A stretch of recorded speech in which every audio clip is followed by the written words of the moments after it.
let's take a quote, and she said, "I've learned that people will forget what you said, people will forget what you did, but people will never forget how you made them feel."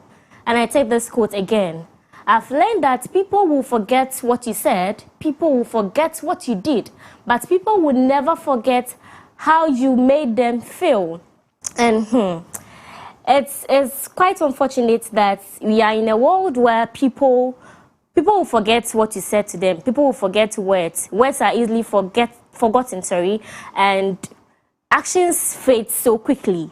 But then after all is said and done, what stays with us? What actually stays with us after all words are said and done? And have you been in a position where somebody gave you just a smile, and you see that that smile will just brighten your day? Throughout the day, you'll be happy. And a friend says some kind words to you, you feel seen and you feel valued. Now, that is the emotions we are talking about this morning. It's not about the words, it's not about the deeds, but how do you feel after all of this? So this is what we are talking this morning. As you go about your day, just be mindful, just be thoughtful about the emotions you create out there. Remember that if you make someone feel bad, you will be remembered for that. And if you frustrate someone to make the person feel bad, you will be remembered for it. If you make somebody feel good, you will be remembered for this. This is all I have for you on Motivational Quote on the Cocoa Digest Morning Show. Hope to see your comments on today's quote on our social media.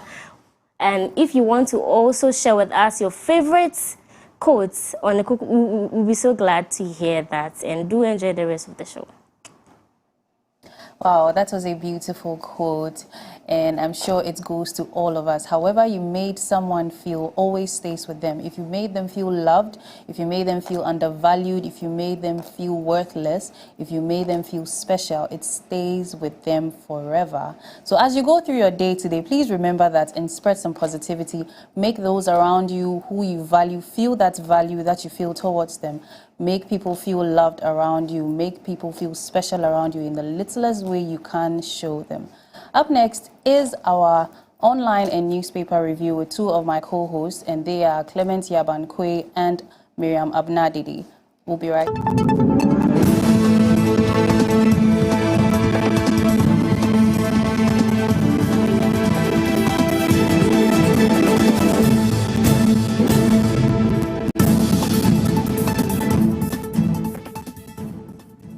You're welcome back to the Cocoa Digest Morning Show. If you're just tuning in, this is the Cocoa Digest Morning Show, and we are about to have our online news review with two of my co-hosts, as usual, Clement Yabankwe and Miriam Abnadidi. So let's get right into it. Good morning. Good morning. Good morning. How are we doing? By grace. You can't complain. So the week has just begun, and how has your weekend been? What are your anticipations for the week ahead? Right, so my weekend was very good as usual because I don't joke with my resting time, and so I had enough rest. And I'm looking forward to having, a blissful week because, we've been through a lot lately. So I think I'm just looking up to having a nice time. The week, Clement, and also then. And I don't know. What can you so we are hoping for the best, Yara. God has been so faithful, but there was a saying that He knows the best, so we still hope for the best. Every time we come on set, you will say something Christian. You say something Muslim next time. Buddhist. Let's be moving. Okay, yeah. So what's trending? What's piece of news have you heard around? Era, today. I'm not a football fan, but let's talk a little bit about football. But Clemens, why are you not a football fan? You are a guy. I can't play. So I don't remember the homo. He was MP champion, so yeah, it's understandable. So since I can't play, I won't give some. You understand? So I'm not a football fan, but I followed the EPL. They started. That was on Friday. Okay. Yes. those days, I was playing football. No, those days, I used to support Chelsea. Okay. That was those It's days. good you said I used to. I used to. Yes. I would have been disappointed. Hey, Oh, I have a few loved ones that support Are Chelsea. they male or females? but I And they don't, are you know, going through a lot. Women's fellowship. is it, Mimi? Those days, you see, the reason why Ghanaians were supporting Chelsea was because of Michael. Those days, yes, that's what we're supporting. But you see, Chelsea lost their match to Man City Okay. by 2-0. Where you are? Man U on the first opening scored 1-0 by getting Team Papa. No. Team Papa no. But I didn't change. Mommy and Judy Akuma. Why? So that's a trending aspect of Okay. EPL. Yes, but Clock Sports will bring them the details of all I this. think yesterday they yes. gave some highlights On some of that, the matches. yeah. Yes, And yesterday, this team, Tottenham, and then the other one. It starts with L. Leicester City, right? Yeah, I'm never able to Leicester pronounce the City. name. Yeah. Yes, yes. So it was yesterday, 1-1. Yeah, 1-1. Yes. No, we are hoping that they also do well. Moving So, forward. which team do you support in APL? Oh, Manchester United. You see, it's just we just started EPL. Yeah, So let's see I the just next. support them with my mouth. Too. If you ask me to mention one player's name, I don't know. Their coach, I don't know. I see. I know a few names. I think Chelsea had some Sido, Sido. You know, the names are pretty difficult to pronounce, so I just don't even. Those days, the people I remember Solomon, Kalu, those kind of Zoba, Michael Essien, John Terry. And also, you've been around for a while, because hey, throwback man. Right. So away from football or EPL, I think over the weekend, the New Patriotic Party also launched their manifesto in Western region. Okay. And it was, an occasion that saw patriotic members of the party coming together to support, the party and its manifesto. And I'm talking about this because the other time I spoke about NDC. So let me speak about NPP so that I'm not tagged as being partisan. But you see, a few policies I picked out of the manifesto was the fact that Vice President made mention of one teacher, one car. That every teacher is going to get access to, owning a car when he comes into power. And then another one was that our Ghana cards are going to replace passports, or they are going to help to make passport acquisition easier. Instead of going to queue and other things. All your informations are on your information are on the Ghana card. And so when you get to the passport office, all you need is just submit the card, and then the code will be used to help you in the process. So these two policies are, a few policies that stood out for me. It's nice. It's nice, but we want its feasibility. Now that teachers are going to own car era, I'm sure I'll go back to yes. But we still want to know how feasible These things are. And I mean, as much as we would like to pick apart some of these things, well, it is one of the plans, and I'm sure that it will probably be after stuff like wages and their welfare has been catered to before the car issue, because we have teachers of all the various levels striking literally every day because of their conditions of service. And that even reminds me, CTAG have called off the strike. Okay. Yesterday they had a meeting. Yeah, they had a meeting with Labor Commission at the Ministry of Labor and Employment Relations. Yeah. So at least if we hear things like this, that as the strike has been called off, maybe an agreement has been reached, their welfare is going to be catered to properly, then things like the car issues that are predominantly a luxury, become, even though these days it's more of a necessity now, but if we look at it on a scale, we realize that your wages are more important than your car. Of course. So if all these things are catered to, and then this policy is implemented, then we know that, okay, but if not, and then it is implemented just like that, then there's a problem. They shouldn't also forget to make sure that they'll give them their vehicle maintenance allowance so that they will not come and strike again. because another set of teachers were striking over that. Of course. Yeah, right. This issue, I didn't want us to diagnose it. That is why I just want us to leave it as it. Because if you should diagnose it, someone would ask, why a car? Why not looking at the aspect of their housing? Yes. Exactly. A place to sleep. But why a car?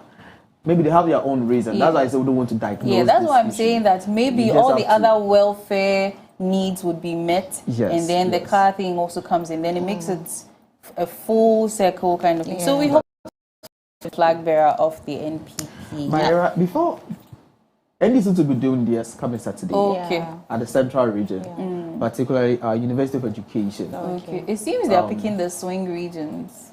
Yes. I know, right? And they did it Winneba. Okay.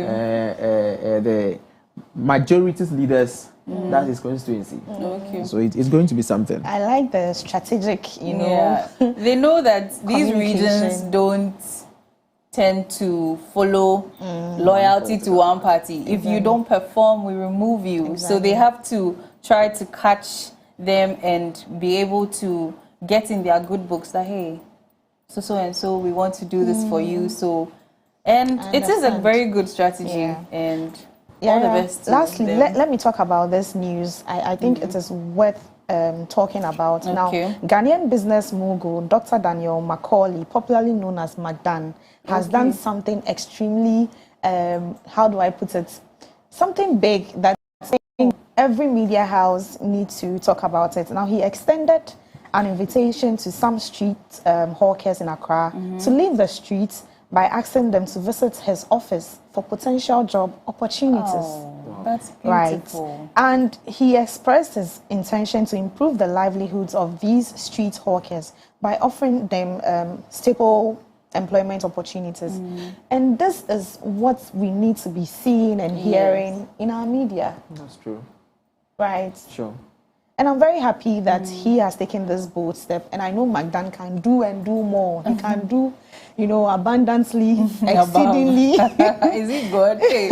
So, is there any details about the kind of employment? Not really, but Or that hasn't come out yet? no. Because when something like this usually comes out, there needs to be a strict form of transparency. Of course. Because this is not to stain Magdan's reputation or anything of the sort, but this is based on the fact that sometimes we hear these things and it usually ends up as something bad that Exactly. I do not even want to talk about Yeah. or I don't want to mention. So we hope that he can, you know, put that out there openly, open it to people, put in stakeholders or even partner with people so that these hawkers are not subject to something else. And even the people he involves, if nobody will pass, you know, will just go and do some backhanded deals and end up taking all these, because these street hawkers are predominantly women. Yeah. And we know the kind of dangers women face Exactly. even by just breathing. Exactly. You know, so I hope that as if he's watching or if people around him are watching, they can help to, you know, make this more transparent, make it more open to everybody, and then we get more information about it, and then the well-being of the people. Kudos to Magdan. We really appreciate this effort. So, is there anything else? Yes. Before we get to the online, there's this news. It says persons with renal diseases to picket Kolobo Center over closure of facility. Oh, but recently it was said in the news that they due to a few, how do I put it, financial instability, or they didn't really have resources. That's why they closed it. But now they've gotten them. So Yeah, so they said it was supposed to open on the 14th of August, but still it's closed. And even the consumables that they need is still not available. And per their own findings, they've got to know that the consumables are at the port. Yeah, they haven't That's been the- cleared. Yes, so the Ministry of Finance and Ghana Revenue Authority is supposed to work on in clearing such items, but still, it has not been cleared. And these very people unfortunate. are really suffering. yeah, and that even They're suffering. reminds us of the loss of one of us, which happened yesterday. And it was as a result of kidney failure. And That is very sad. That's very May sad. his soul rest in peace. And we hope that the ministries and all the stakeholders involved can start to move and be proactive about clearing these consumables for the patients. Sure. There are lives at stake. So can we get into the online news Yes, now? Okay. yes, yeah. Today's news. The first story says police officer surrenders after shooting a citizen over a fair disagreement. So Officer Smith Jechi, who shot and killed a 25-year-old man on Sunday at Koan's estate in Accra, has turned himself into the Amasaman police station. And around 3 in the morning, Jechi, an international relations directorate officer, was driving a commercial Matiz car with the license plate GW 645921. When the event happened, Jechi had also gone to Ablekuma to pick up a passenger named Esther Owusua. And when she became disoriented or lost her way and phoned her counterpart, Stanley Ahaji, the one who had passed away, the one who's been shot, for help. And allegedly, when the driver got there, there was a bit of a dispute at the estate gate, and the dispute became pretty heated, and Jechi allegedly took out his sidearm and shot Ahaji without warning. So he has turned himself in as well. I think that is a good thing to do. I mean, He's a police officer. If you're not abiding by the law, then what will the who civilians else? do? You know. right? And this is going to be, or this should be a lesson for the other law enforcement, security personnel and others, that they are not above the law. Yeah. They should always, make sure that they are responsible for their own wrongdoings. Because, I mean, the police could have, fired a warning shot Yes.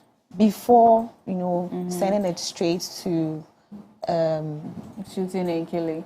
But then Get it. also, what could possibly have been the issue that he needed to take out the sidearm? That Get it. was the point I was coming from. Because if it's just an argument, why will you just, as you said, Yeah. pull it out to shoot? I think something went on. Yeah. So that is why the police said they are investigating. It means there is something that went on. So we just have to know what exactly went on. Because I wanted to know, why would a police have issue with someone just pull up a gun? But I got to understand that before he or she will pull up a gun, it depends on the action, depends on Yes. what happens. And if it's over a fair, it something, still does not warrant yes, that. you shooting someone. And And I'm always the IGP and some of the police officials have actually visited the family of Yeah. the deceased, and they've assured them that they'll make sure the truth of the issue is going Comes to out. be out. But Yes. getting to the point of killing or murdering someone should always be the last or the least thing you can think about, right? You can shoot any part of the person's body. Why do you even want to shoot, first of all? Maybe for self-defense, there are instances where people have to have no other choice than to do something, right? Yeah. But I'm just saying, to get to the point of killing the person is like a bit deep. Yeah. Unless maybe if you don't kill the person will kill you. Yeah. But if not, this is not even your issue. It is not about you. It is about somebody you picked up, right? And then another person. You should have just a warning shot or... No, is he looking at the issue? Is he They that? had a dispute Yes. over the So fair. we are not looking at the kind of dispute. We are not privy to that. So it's like it has made our conversation quite not. Yeah. But if you are privy to the kind of dispute, that's when Yeah. you'll be able to speak to very well. And I think we should leave it to... the Well, I investigators also want to come from the angle of the psychological evaluations that they do, or taking up mental health seriously in our country. Because if I know in these services, the police service, immigration, all these sort of the armed forces, I think they do some amount of psychological evaluation. As to how often and how rigorous it is, I am not privy to that information. But if things like this are taken up seriously, we can move forward, because this is clearly somebody who is very hot-tempered. Because if you're fighting, or if you're having a dispute over a fare, and you are already willing to shoot and kill somebody, what else, or what are the lengths you are probably willing to go just because you have gotten so angry or you've been so disrespected that you shoot and kill another human being? Not injure, kill. You see, and I was very happy when the Ghana Armed Forces came out with a report that showed the number of people among them that had mental health issues, right? They did that to show that they are not perfect. They came out to tell us that we have some people facing that, and we are trying to mitigate it. I think the Ghana Police Service should also do the same, and also examine, as you are saying, do some psych evaluations, routine psychological evaluation, even if it's every 3 or 6 months. Because there are things going on. There have been so many instances. It is just this one that, we've heard of. But there are so many instances where policemen, maltreat, kill civilians, and then they go scot-free. Because I used to read certain bits of stories on social media where sometimes maybe people go and report issues in the police station somewhere in places like Nigeria. And if you're a lady, if you dare sleep, if you're caught and you're put in a cell, your life is not safe. You're not safe there. You may get molested. Wow. And these are officials that are supposed to be enforcing the law. So you realize that there's a lot of work that needs to be done. I'm hoping that it's not as rampant in Ghana though.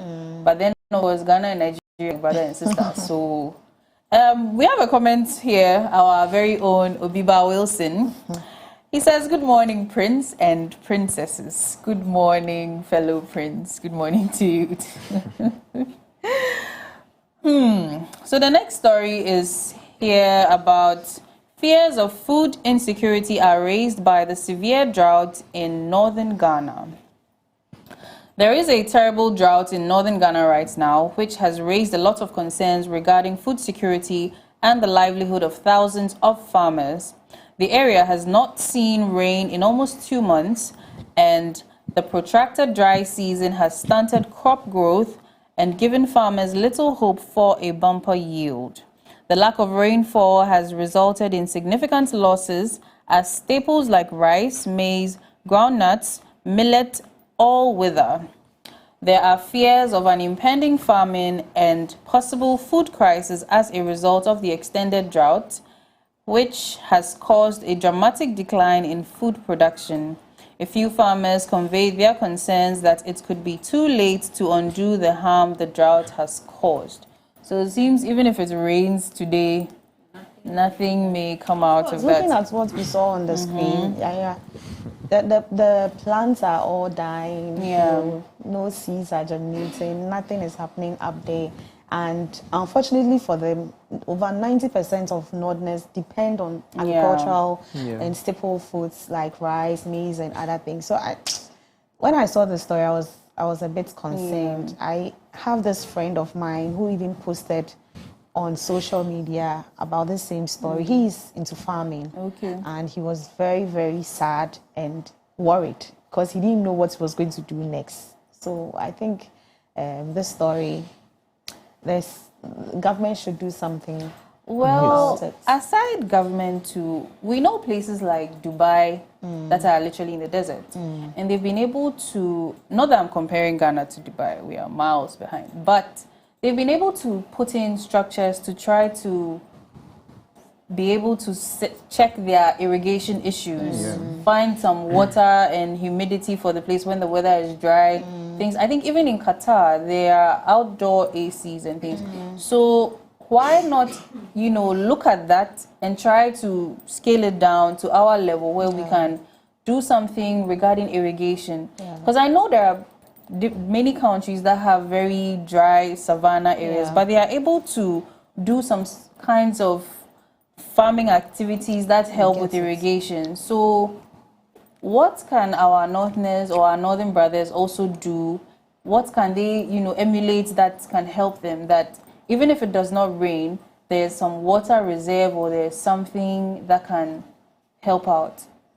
So, Yara, that's my big issue as you've talked about, because we know the northern parts.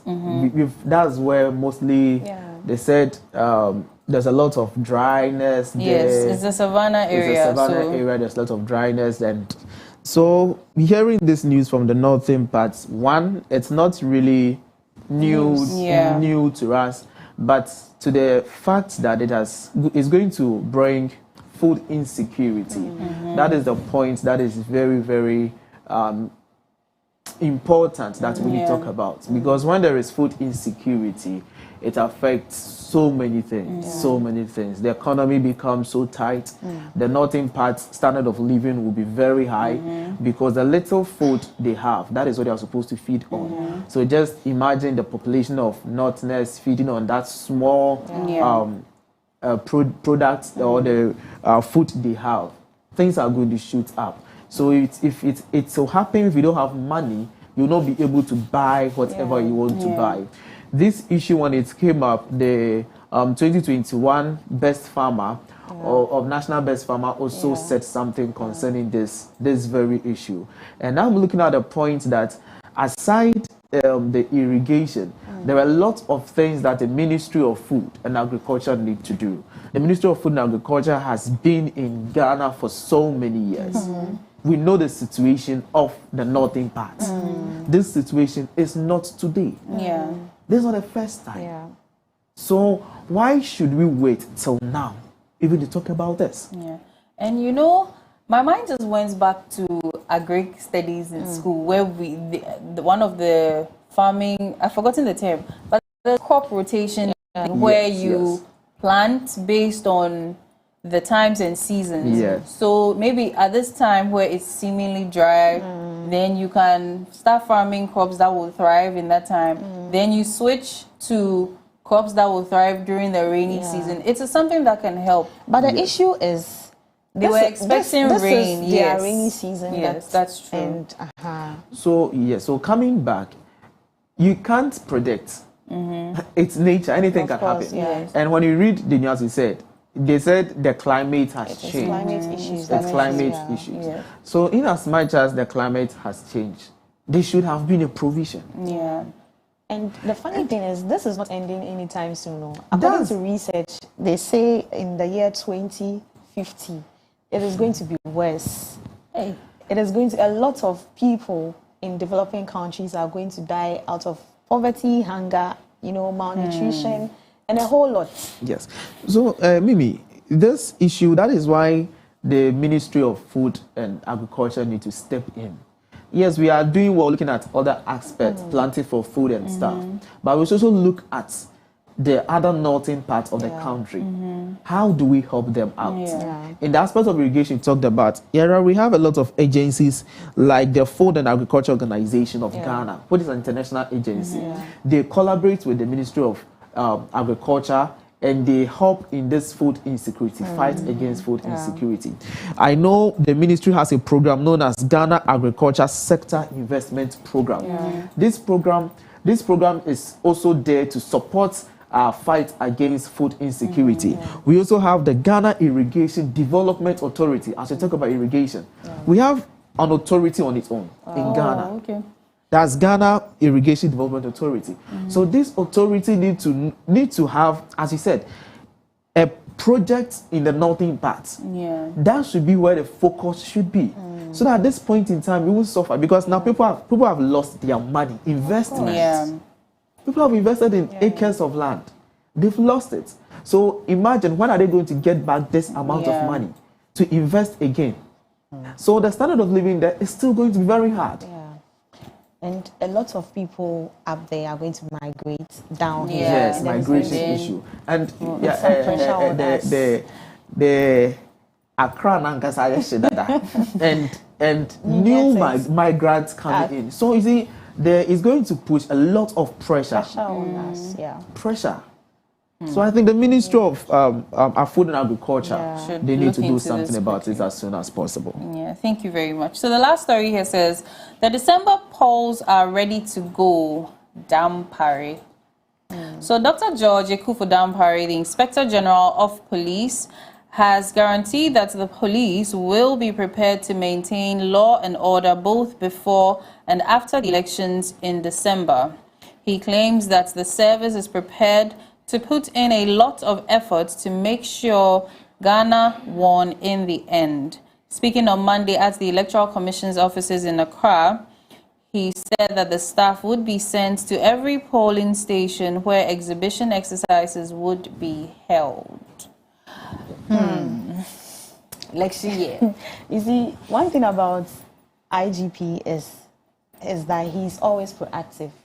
He's always advising people. He's always, on the go on things that we can do to help us live in a peaceful society. Sure.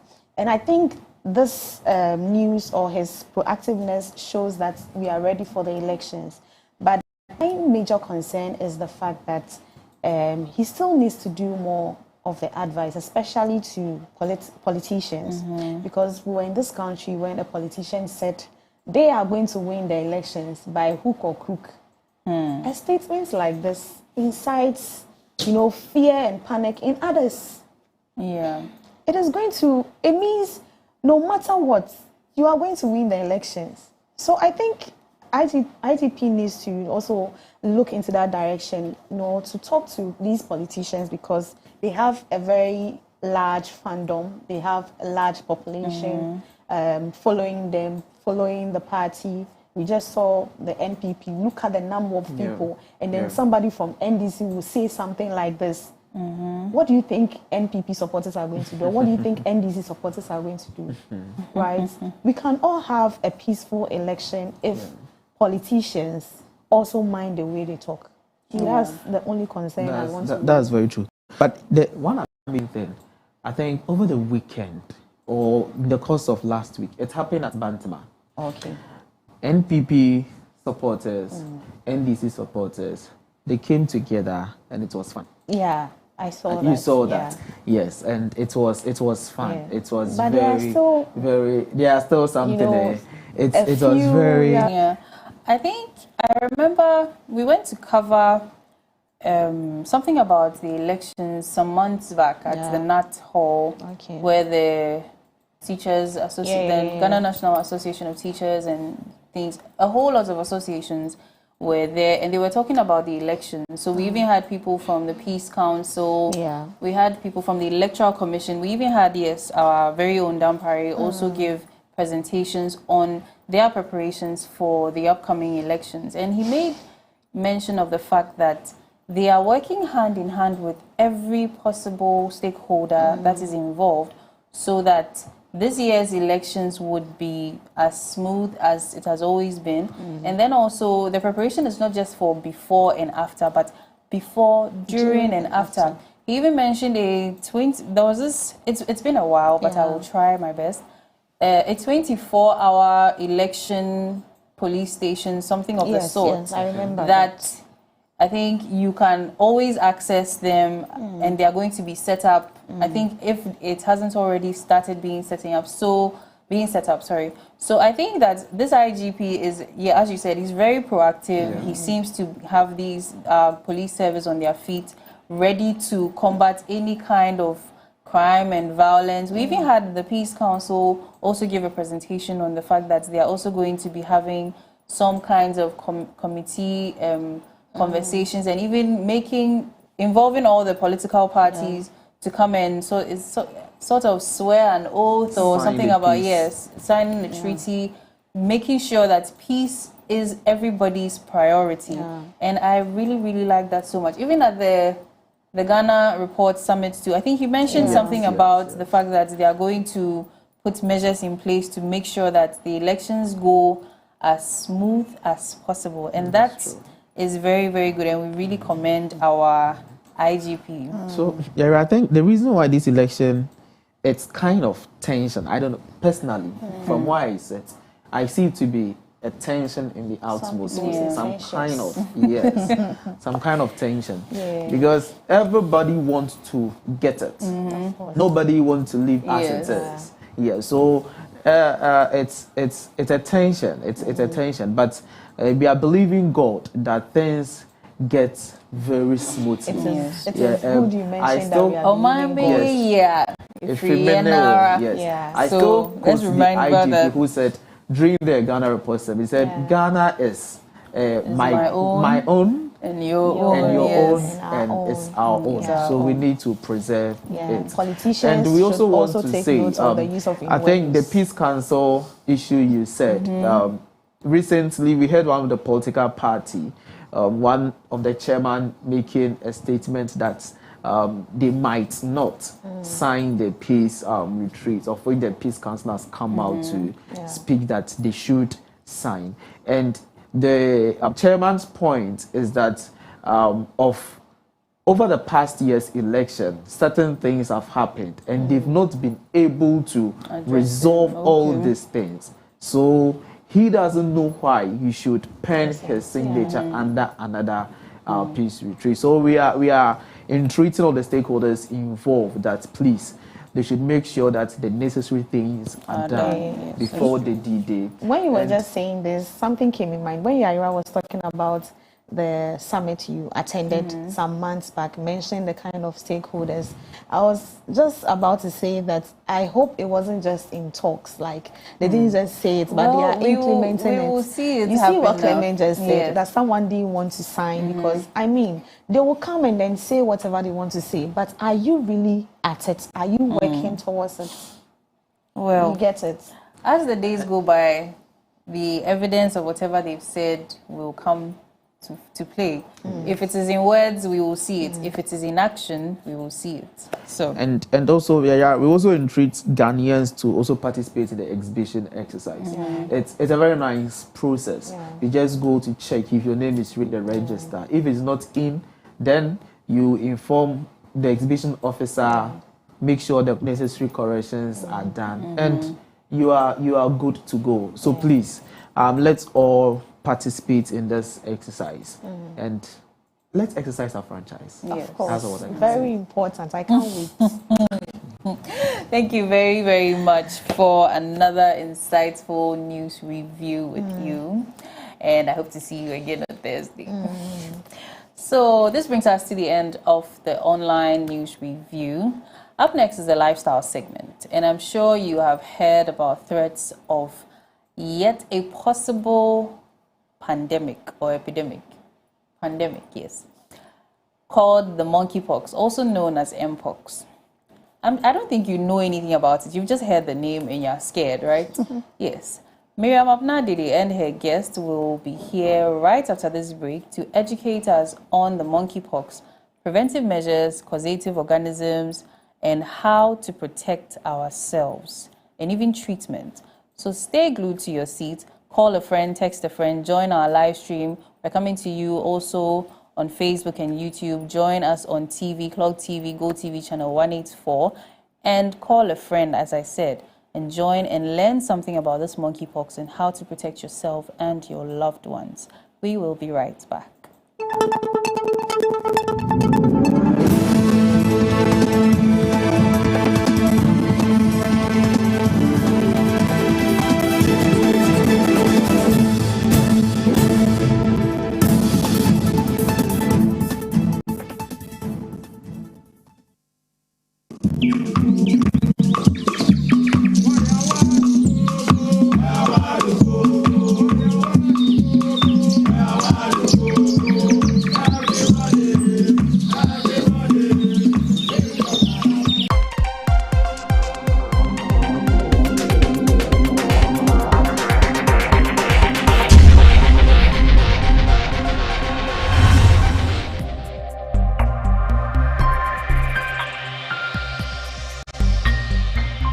Clog TV.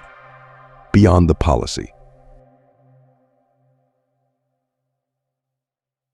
As in today's world full of information, we sift through the lot to bring you credible, timely, and informative news updates. We give you true, happening, detailed stories on our news line to make sure the public is well informed. When it breaks, we are there. Being it local, international, and business, Express Update is always there to cover.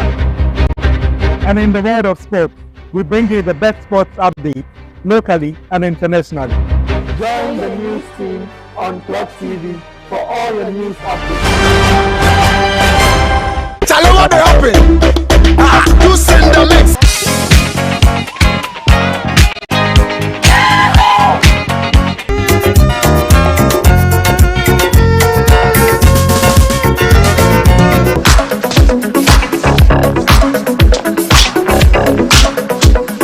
Join me, Oliver Beverly, and Edna Watson on Old School Vibe. Let's get interactive and get to know our old legends.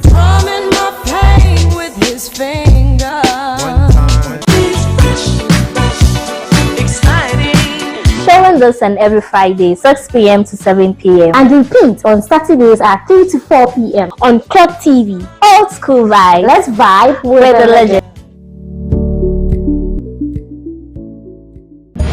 I want to take a moment and thank everyone in law enforcement who helped us in the search for our beloved daughter. There's no point hiding things from me.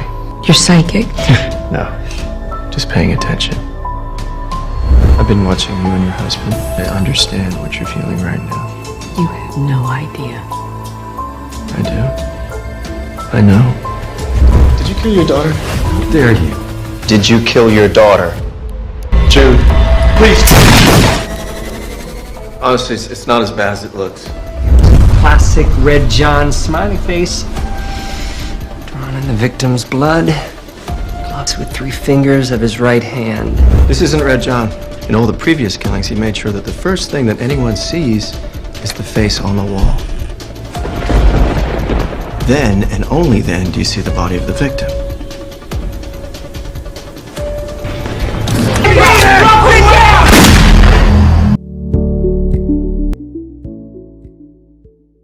This time, I will make damn sure that he stays dead.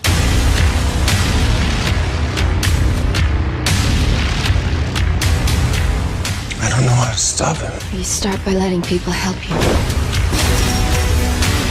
But he's gonna come after you. Let him come. I'm not that easy to kill. There's a new player we've been tracking. We've been calling him Deathstroke. Find him. This started with the 2 of us. That's how it ends. You can't go out there by yourself. It's suicide. They're designated Task Force X. Welcome to the Suicide Squad. OJ and Charles Manson one available? Deadshot is a go. Shrapnel's a go. Tiger's a go. I created the Huntress. Yeah, well, you created Slade too. I have my allies, just as you have yours. Be prepared for anything. If they're wearing a mask, they get a bullet.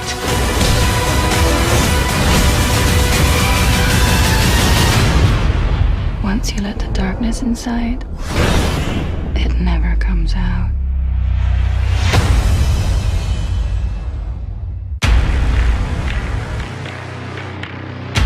What are you gonna do? Kill me.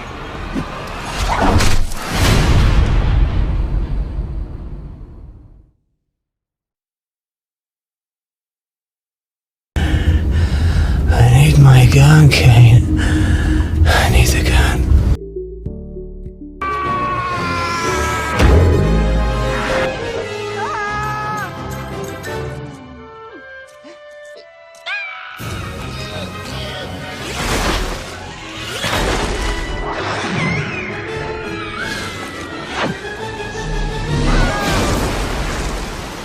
Get the weapon! Tigress!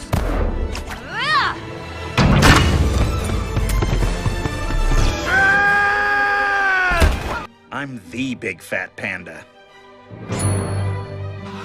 The whooshy finger hold. Oh, you know this hold.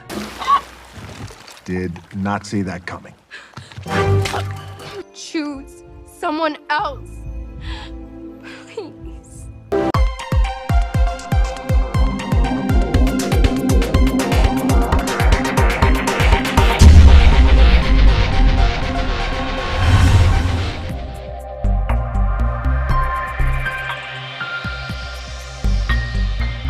Clog TV. Beyond the Policy.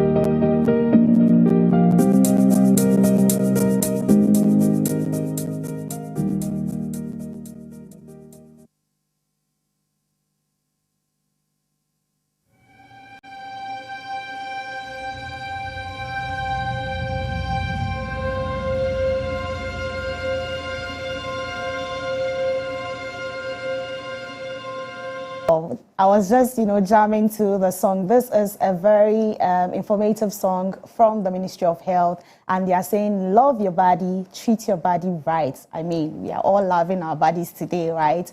Yes, I welcome you back to the Cocoa Digest Morning Show. It is time to have our lifestyle conversation here on the show, and I am Miriam Abena Adedi. Now, today, we are discussing a very important topic. Now, Mpox, also known as monkeypox, has been in the news for some time, especially right now. And later in the segment, the phone lines will be opened. You can call and tell us whatever you think about Mpox, because it is something that we are all scared of. And today, I hope that our conversation is going to, wipe off any fear. We'll be up next after this conversation. So stay with us. Now, let's get straight into the discussion. The way you mentioned the Zibana, I hope there's Banku Day. No. Here we just give out, cocoa. Because we want it to digest very fast. Right? Healthy living, I mean. Right, so thank you so much for making it today. And I believe by the end of the conversation, we will all learn a thing or two, right? Yes, please. Thank you so much. Now let's start with the conversation. We are talking about Mpox. It has been in the news for some time, and even has been declared by the WHO as an outbreak. And so we are all concerned, we are all scared. Let's talk about it. In the first place, what is Mpox? And how different is it from the other poxes? We know chickenpox and then smallpox. Okay. So Mpox is a viral genetic infection, and it's caused by the monkeypox virus. It is in Denmark when they were working on some monkey species from Singapore, and their strains just from the laboratory. And so that's where the name monkeypox came about. Oh, okay. Until recently, WHO guidelines and things have want to not distinguish it, or doesn't want to make animals as a discriminatory thing. So then they said now no way to call in a disease by an animal. And so we now call it Mpox. That is how come you made mention about genus as the smallpox. And so its presentations can be similar, like you are seeing, but then so it has different strains. Okay. So we have clade 1 and clade 2. Clade 1 is usually from the Congo Basin, and then the clade 2 is from the West African origin. Okay. Until last year, we didn't have subtypes of clade 1 and 2, but now we have subtypes clade 1A and B, whilst clade 2 we have clade 2A and B. How is it different from other poxes? That was the other question that you asked, right? So for Mpox, presentation-wise, the most distinguishing feature, which I'm sure we'll mention it in passing, is the lymphadenopathy. So lymphadenopathy. You have to speak a bit louder. Okay. I hope this is... Yeah, this is fine. So we are talking about swollen limbs. Okay. When you get the disease, when you get infected with this disease, we have certain symptoms and signs that you show. Okay. And unlike we have images attached to what you're saying. Okay. So, like I was saying, from Mpox, when the development occurs, it starts from fever, that is a temperature of about 38 and above, and then the headaches as well. After this, that is a prodromal period from about a day to 4 or 5 days, or 3 days. Some literatures say 3 days. And then you will see that there's a characteristic rash. Yes. So this rash will develop at on the skin. Okay. But like, can we see that on the screen, please? What makes it the rash, the one with the skin rashes? what makes it different from smallpox is that, so for mpox, it's a centrifugal distribution. Centrifugal distribution. Okay. And so we are talking about the face, start from the face, then the other extremities, the palms, the soles of the feet, the other. But for some poxes like the varicella, that is the chicken pox, it will start from, it's centripetal, so it will start from the trunk area. Yeah, you can have some about 10 to 15 of these rashes happening. The rashes are in grades. First, you see a flat rash. I'm sure they will show them. Flat rash, then the macules, the papules, then it goes into the pustules, and then it gives you a chocolate dark brown crust. Yes, and for that, that's what it is known that we can take samples and go to our public reference laboratory that we have, Noguchi, and then the national the reference lab to have it tested. Yes, so basically that's a few things about it. And then with the symptoms, should I have all the symptoms before I know that I have, mpox? You made mention of the fact that you might experience headache, the rashes, swelling under the armpits, your neck. Should I have all these symptoms before I know that, all these things are signs of mpox, or just one, let's say the swelling armpit, and I can... You will also have fatigue, if I forgot to mention. So once you have these symptoms, I mean, generally speaking, most of us have rashes and things like that. Now, there's a constellation of these symptoms which will prompt you that, hey, there's something out there. And that is why we are here for the public education, so that early detection, contact tracing, and will educate the public about these symptoms, so that once you get these kind of symptoms, fever, headache, I mean, mind you, like any viral infection, it can come with flu too. So once you get some of these presentations that I'm talking about, or symptoms that I'm talking about, you should see the nearest health facility and then get tested. And then, with the rashes, does it just start on the hands or any part of the body? Like I said, most at times it starts from the face, and then you can see it from other parts of the body. So you see a flat discoloration of about 1 centimeter, Then in a day or two, it is changing. So from the macules, from the macules, then you see a raised papules, and then we have the vesicles, and then the pustules, and then the skips. So from day 1 to day 2, you have the macules, then the papules will also start appearing in day 2. So it's the same flat surface that you will now see that it is coming up. I mean, it is, and it is being filled with fluid and vesicles like that. Right. Well, if you just joined us, this is the lifestyle segment here on the Cocoa Digest Morning Show, and we've been discussing mpox, ways to protect ourselves, and I've been doing this with Dr. Richard Atso-Edi.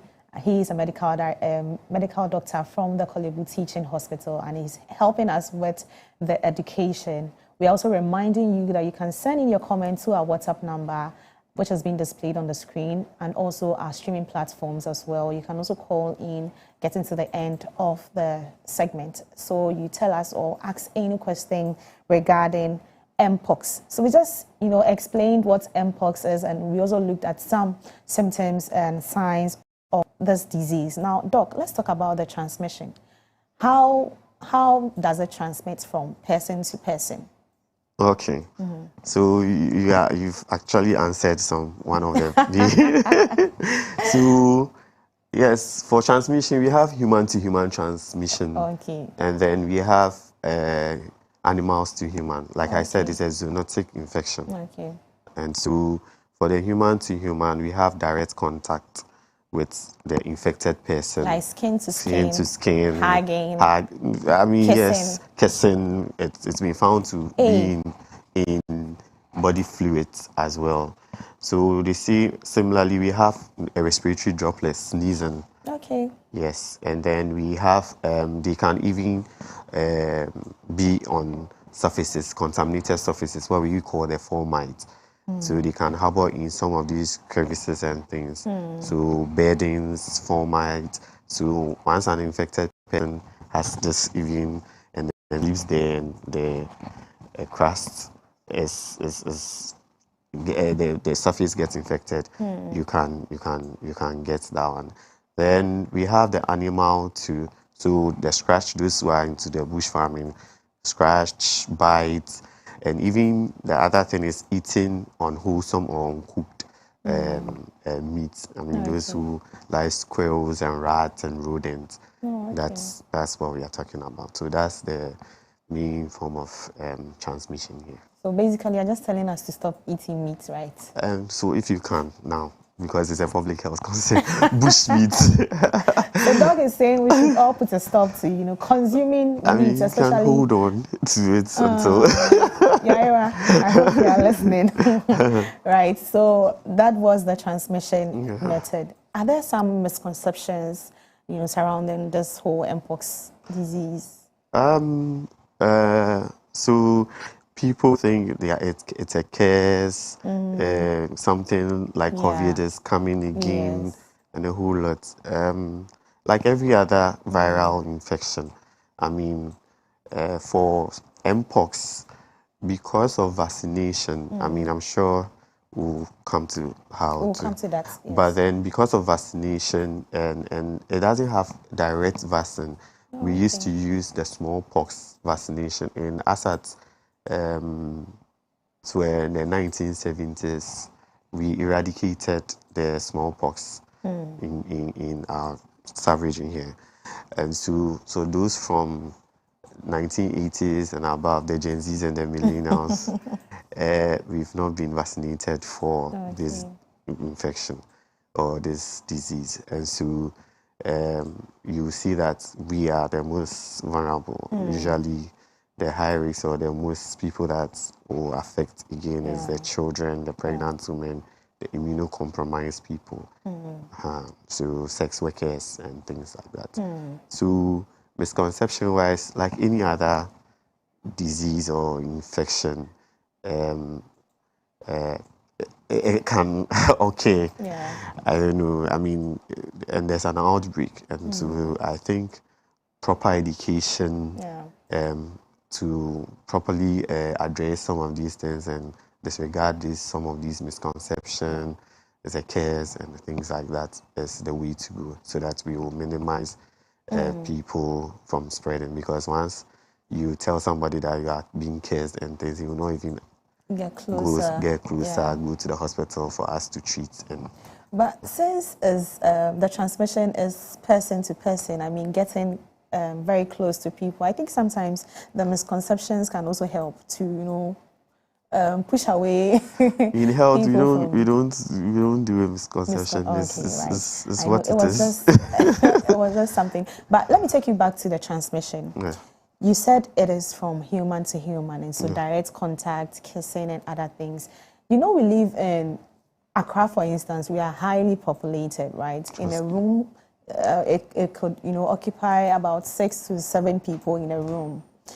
What do you think are some ways that people living in highly populated areas can also protect themselves from contacting the disease or the infection?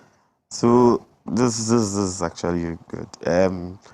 For this disease, ways of protecting yourselves and things are observing contact, observing the social distance, if I can use that term. And then also avoiding contact with an infected person if you know. Okay. And then avoiding practicing good food practices like cooking meat thoroughly. And if you can avoid bush meat also, you can also wear the protective clothing, the face mask if you have cold or And then you also practice good hand hygiene, hand washing or sanitizers. We can use them. I mean, like the way we were practicing for. And then if you have any illness or anything, seek for help, the nearest health facility. Right. If you are sick, you can isolate.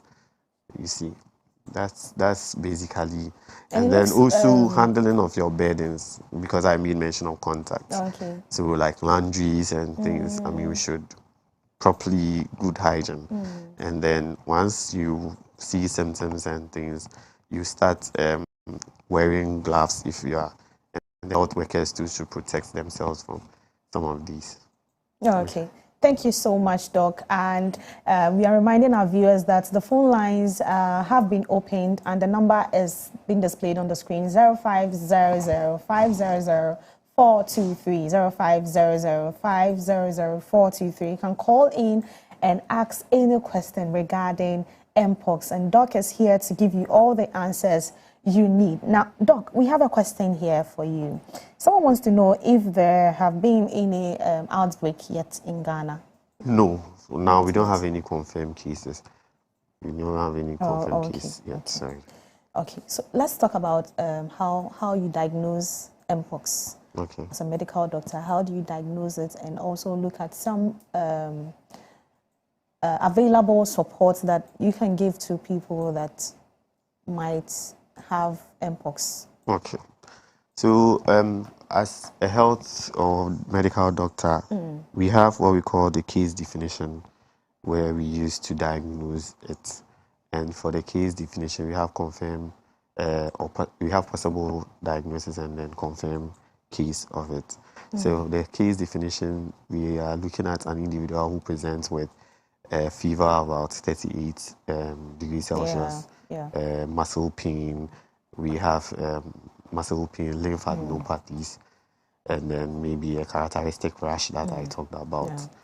And once the patient presents with that, we will quickly take samples. We would obviously have examined the patient, and then we'll take samples to our public reference lab and then Noguchi. So once the case has come and then it is confirmed, then now we manage. Management-wise, it is also self-limiting. About 2 to 4 weeks it can go, but it can leave scars on your body or skin.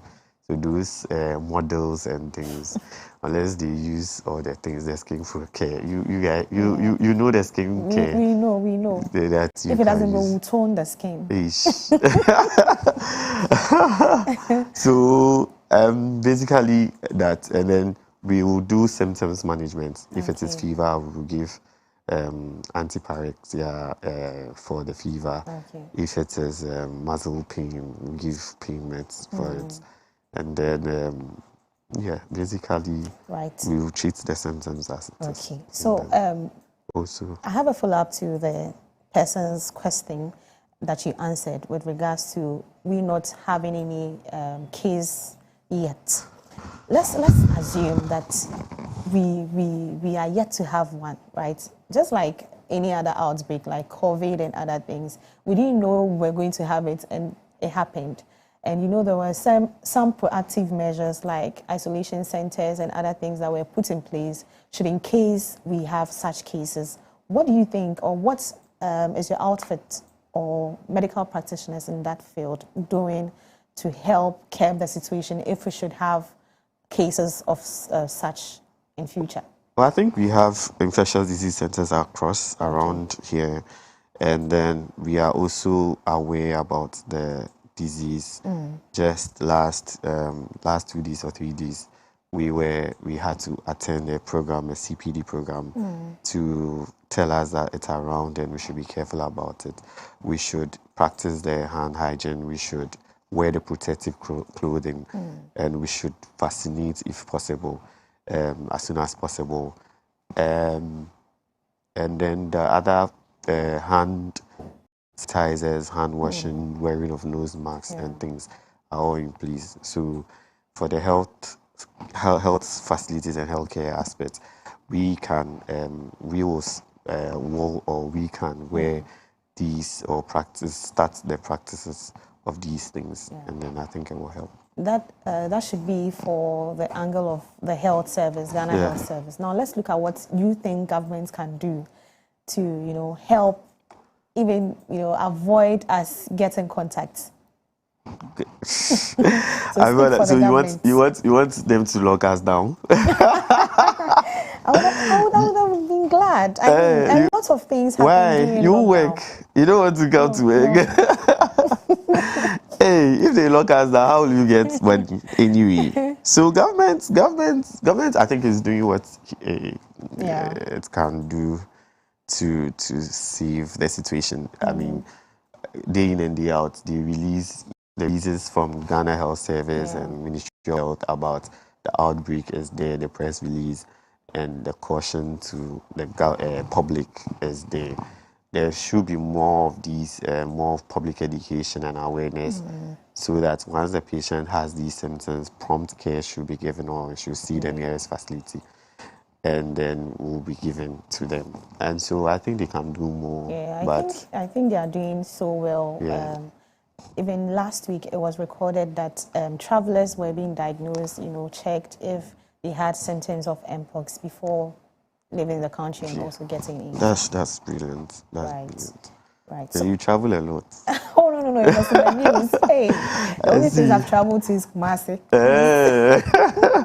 Right. We'll be wrapping up shortly, but let's look at the global perspective of this. Let's compare Mpox to other outbreaks. How severe, how serious do you think Mpox is as compared to other outbreaks like COVID? It can be fatal. It can be fatal. Comparing it to COVID and other outbreaks. And so, global burden wise, just last year, 2023, 2022, we recorded there was case in our sub-region, Nigeria, Sierra Leone. The Westerners are also recording cases as well. And so, and interestingly, when you get the Clade 1 is the Congo DRC one. That is more virulent. When you say more virulent, like it causes more, the disease burden on it is very high than the ones that we have here. And it can have danger signs. It can affect your eyes. It can affect vision loss. It can cause renal impairment, systemic causes, and things like that. It can even lead to death. Yes. People are careful about it, or we are cautious about the whole thing. Right. So we have a comment here, and this is from. There's no name. Please, good morning. Your show is very educative and it is a nice teaching on lifestyle. Okay, please, when did you start the birthday segment? Okay, I think you mean when will we start the segment for birthdays? It is right after this conversation, so you have to stay with us because it is coming up very, very soon. And thank you so much for your comment. This is also from Ajwa inside Kaswa. Ajwa says, I'm enjoying the show. It is very educative. Thank you, Mimi, and your guests. Thank you so much, Ajwa, for bringing in your comment. Albert from Kaswa also says, good morning, Mimi. I am enjoying the show and it is very educative and insightful. I'm glad you are sharing this insight on Mpox because I am very, very scared. Looking at the rashes on the screen, I hope I don't get this because I will die immediately. Oh.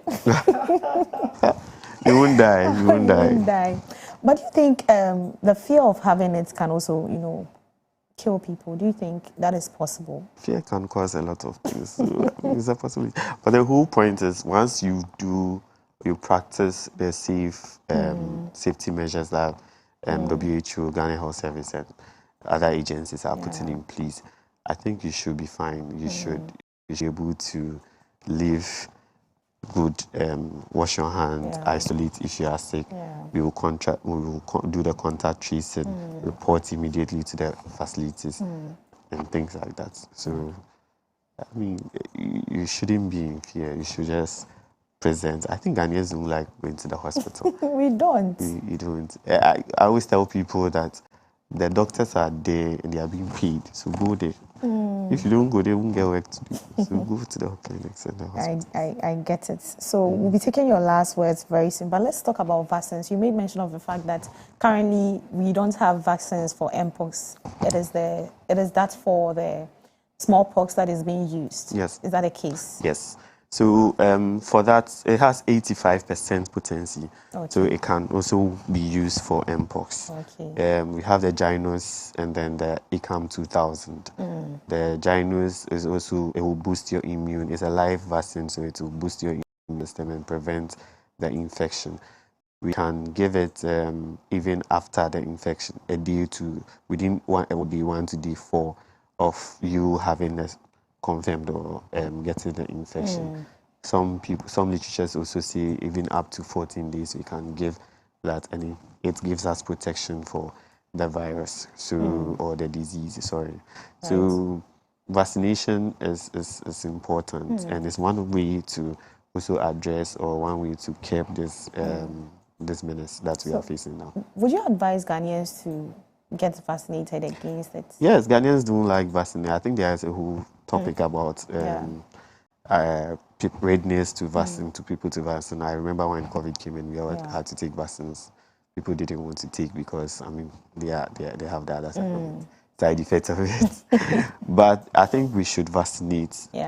Once we avail ourselves, vaccinate, we would reduce the caseload and the burden, and then we can curb or we can reduce the risks of having this. Right. So, lastly, is the treatment free for Mpox? Is it free? Because it's a public health concern, I don't know yet. I'm yet to check, but it's I likely think to be free, right? maybe like COVID. Oh, okay. We are hoping. It's like COVID. So, Doc, just give us your last words so we wrap up. Oh, I think people should be aware that there's Mpox in around us. People should practice the safety measures put in place. We should isolate when you are sick. We should avoid contact with meat and infected meat, and give contact, wear the protective clothes, and health workers should be more abreast with what is happening in the trending terms, and we should read more. We should get the things when you are traveling to a place that has been confirmed. Please get your sanitizers and all the things that you will need for that. Yeah, thank you. So thank you so much, Doc, for coming on the show to give us this education. We are very, very grateful. Okay. So I want to thank everybody too, and some people just said, okay, once you are coming, just say hello to us.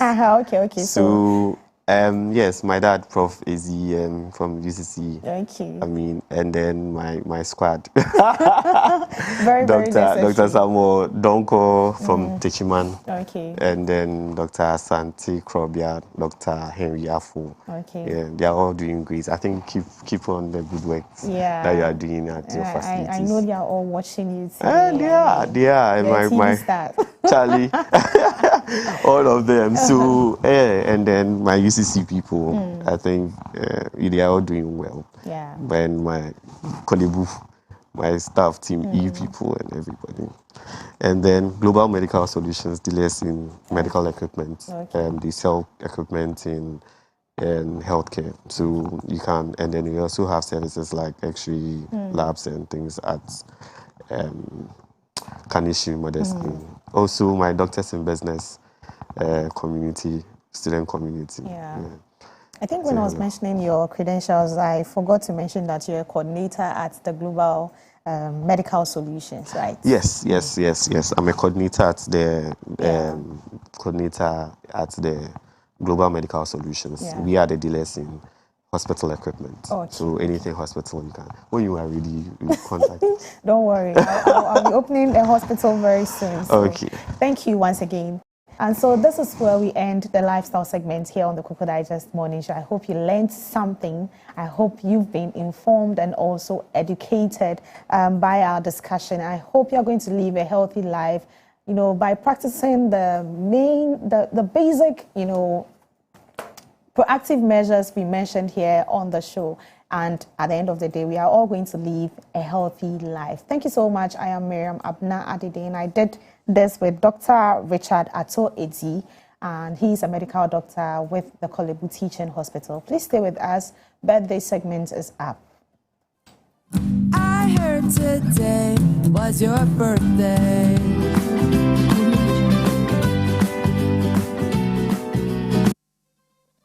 I heard today was your birthday.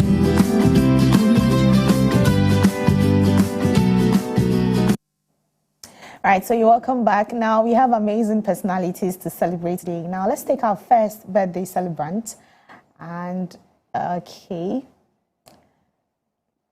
Happy birthday to myself. Praying for more money in the years ahead. Okay. We are also praying, you know, to support you to get more money so that you give us some. This is from Kamal. I want to wish my dear friend Amanda a happy birthday, and may God bless the rest of her days with happiness and joy. Your best friend, Kamal. Okay. Okay. Happy blessed 54th birthday, Mommy. We appreciate you for all you do for us. May God continue to bless you with long life, good health, and strength. May God always give you reasons to be happy. We love you so much. And this is from her children and grandchildren. Happy birthday. I hope all your birthday wishes and dreams come true. A wish for you on your birthday. Whatever you ask, may you receive. Whatever you seek, may you find. Whatever you wish, may it be fulfilled on your birthday and always. Happy birthday, Divine. This is from Bevlin, and she's saying, happy birthday, Unya. May God's steadfast love never cease in your life.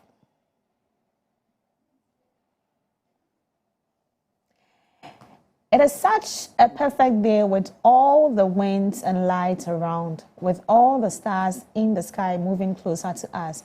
All this is to wish you a happy birthday. I am so glad that I met you in my life. I have learned so much from you, and I sincerely admire the way you feel. Okay. I think when we are sending in our birthday messages and wishes, we have to be very clear with whatever we write. So I think we'll have to take the next one. Okay, so this is from Na Mankwa Evelyn to Dickness Mrs. Agnes Quay, and she happens to be my grandmom as well. Happy birthday to my mom, Madam Agnes Quay.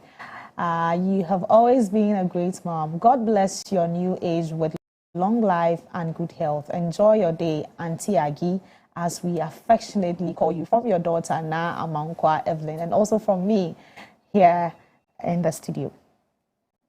Okay, and it is the same wish here for the same person. It is your enduring love that I think of when I'm feeling down. You always find the right words to comfort me during hard times.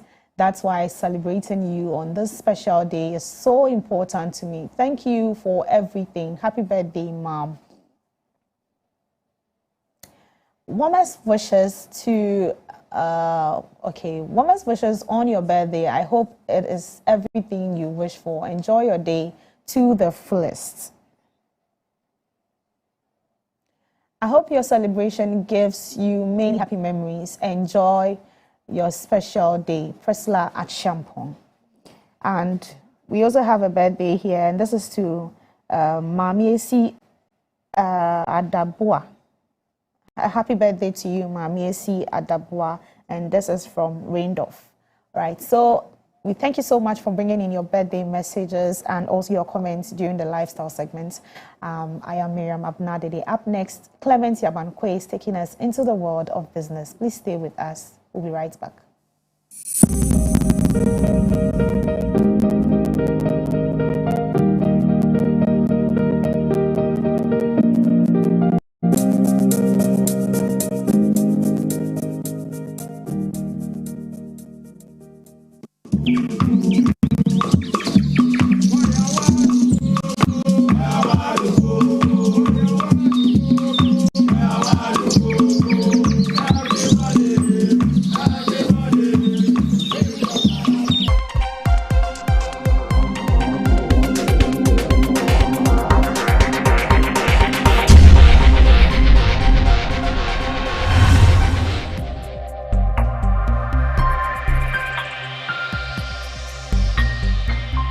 Clog TV, Beyond the Policy.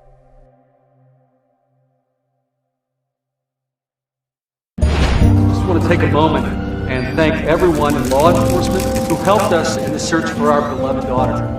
There's no point hiding things from me. You're psychic. No, just paying attention. I've been watching you and your husband. I understand what you're feeling right now. You have no idea. I do. I know. Did you kill your daughter? How dare you? Did you kill your daughter? Jude, please. Honestly, it's not as bad as it looks. Classic Red John smiley face. Drawn in the victim's blood. Gloves with 3 fingers of his right hand. This isn't Red John. In all the previous killings, he made sure that the first thing that anyone sees is the face on the wall. Then, and only then, do you see the body of the victim.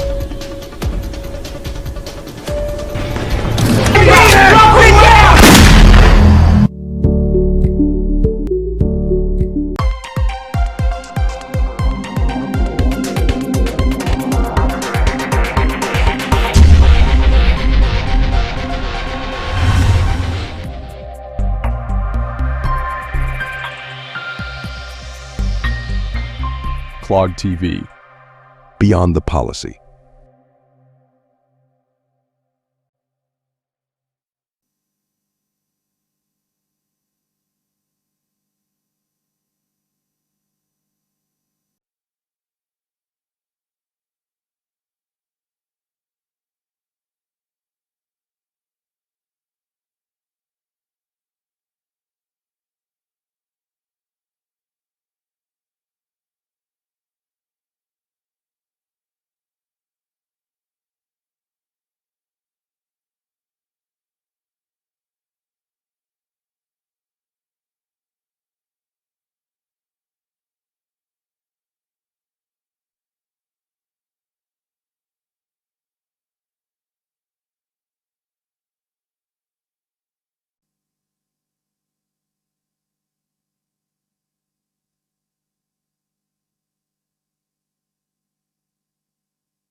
Good morning and welcome to the Business Update segment, where we bring you nothing but the best in the world of business.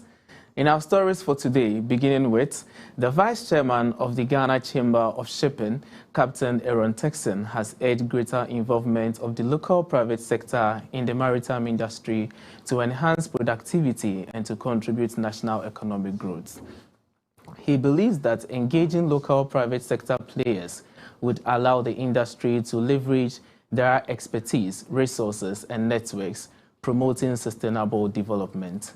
Captain Texan also called for government support in revitalizing local private sector shipping and stressed the importance of balancing the interests of external investors with those of local participants. He highlighted the benefits of local private sector involvement, such as job creation, skills development, and a better understanding of local market needs. He made these remarks at the GCS 2024 Shipping Conference Series in Accra, themed Blue Economy, Local Private Sector Participation in Maritime Space.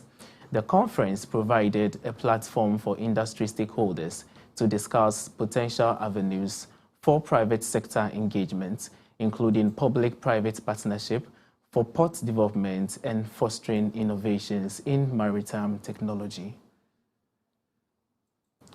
In our second story, the Auditor General's report has disclosed that a significant 61 billion Ghana cedis of state funds are tied up with various companies and institutions across the country.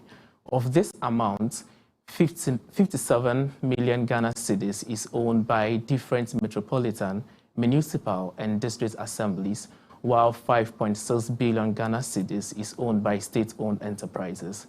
Speaking before the Public Accounts Committee of Parliament, the Controller and Accountant General, Kwesi Adjei, stated that a committee has been formed to manage the recovery of these funds. A gargantuanly colossal amount of 61 billion 139 million 796,531 Ghana cedis. According to the auditors, these loans have remained in government books without any evidence on effective recovery plan or policy to retrieve the said amount for GOG. The auditors have urged Controller and Accountant General to, as a matter of agency, adopt a structural approach to the recovery of the debts from the debtors without any delay. They also advise the Controller and Accountant General to consider seeking approval from Parliament to write off the debt of covered entities which are found to be insolvent from the books. What action have you taken with regards to these recommendations? Mr. Chairman, there's a committee to that effect, and I make a recommendation for a write-off for those insolvent companies. Thank you. Mr. Chairman, they are working. It's a committee made up of officers from CAGD and the Ministry of Finance. They are working, and as I said, they got in touch with the register of companies, and we've gotten the list of all those companies. Some of them we could not trace them, but now they've been able to give us details. Some of them are insolvent; they don't even exist anymore. But we'll go after those who are still solvent, and then make sure that we recover this amount. And then those that are insolvent too, we will make a recommendation to the ministry and then to Parliament for a write-off. In our last story, Ghana is seeking a $500 million United States dollars loan from major cocoa traders like Olam Group and Barry Callebaut to support its cocoa industry amid delays in securing traditional financing. The Ghana Cocoa Board needs parts of the $1.5 billion USD required for the upcoming season in October. This loan is... Ladies and gentlemen, the pilot has switched on and fastened the seatbelt signs. Please return to your seats and fasten your seatbelts. Don't worry. It's gonna be over.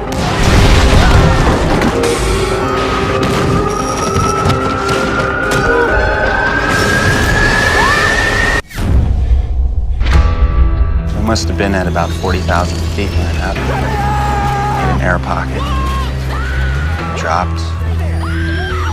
But we crashed 1,000 miles off course. They were looking for us in the wrong place. Stranded on an island. No one's coming for us. What was that? Did anybody see that? Terrific. My main concern is keeping us alive.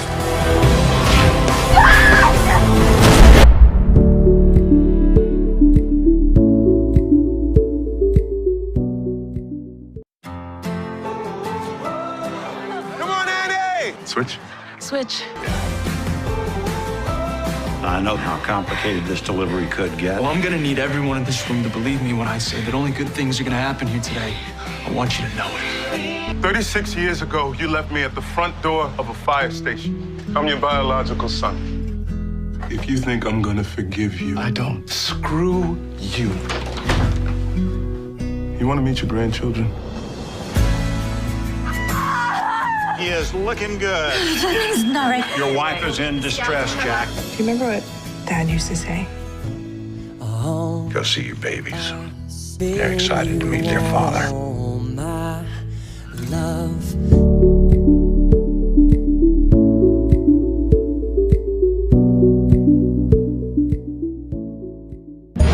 Just want to take a moment and thank everyone everyone in law enforcement who helped us in the search for our beloved daughter. There's no point hiding things from me. You're psychic? No, just paying attention. I've been watching you and your husband. I understand what you're feeling right now. You have no idea. I do. I know. Did you kill your daughter? How dare you? Did you kill your daughter? Jude, please. Honestly, it's not as bad as it looks. Classic Red John smiley face. Drawn in the victim's blood. Gloves with 3 fingers of his right hand. This isn't Red John. In all the previous killings, he made sure that the first thing that anyone sees is the face on the wall. Then, and only then, do you see the body of the victim.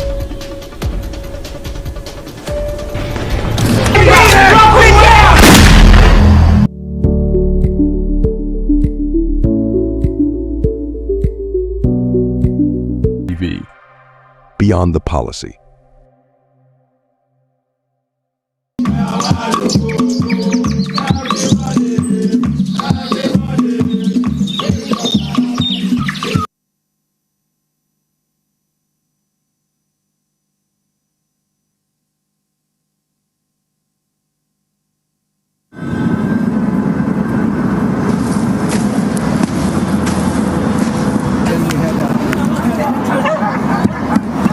That's a half-decent try. Take down the flank. Goes for a sweeping cross. Oh, wow! Oh! That is beyond special!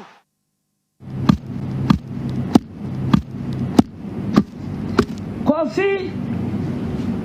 Kofi! Kofi! Hey!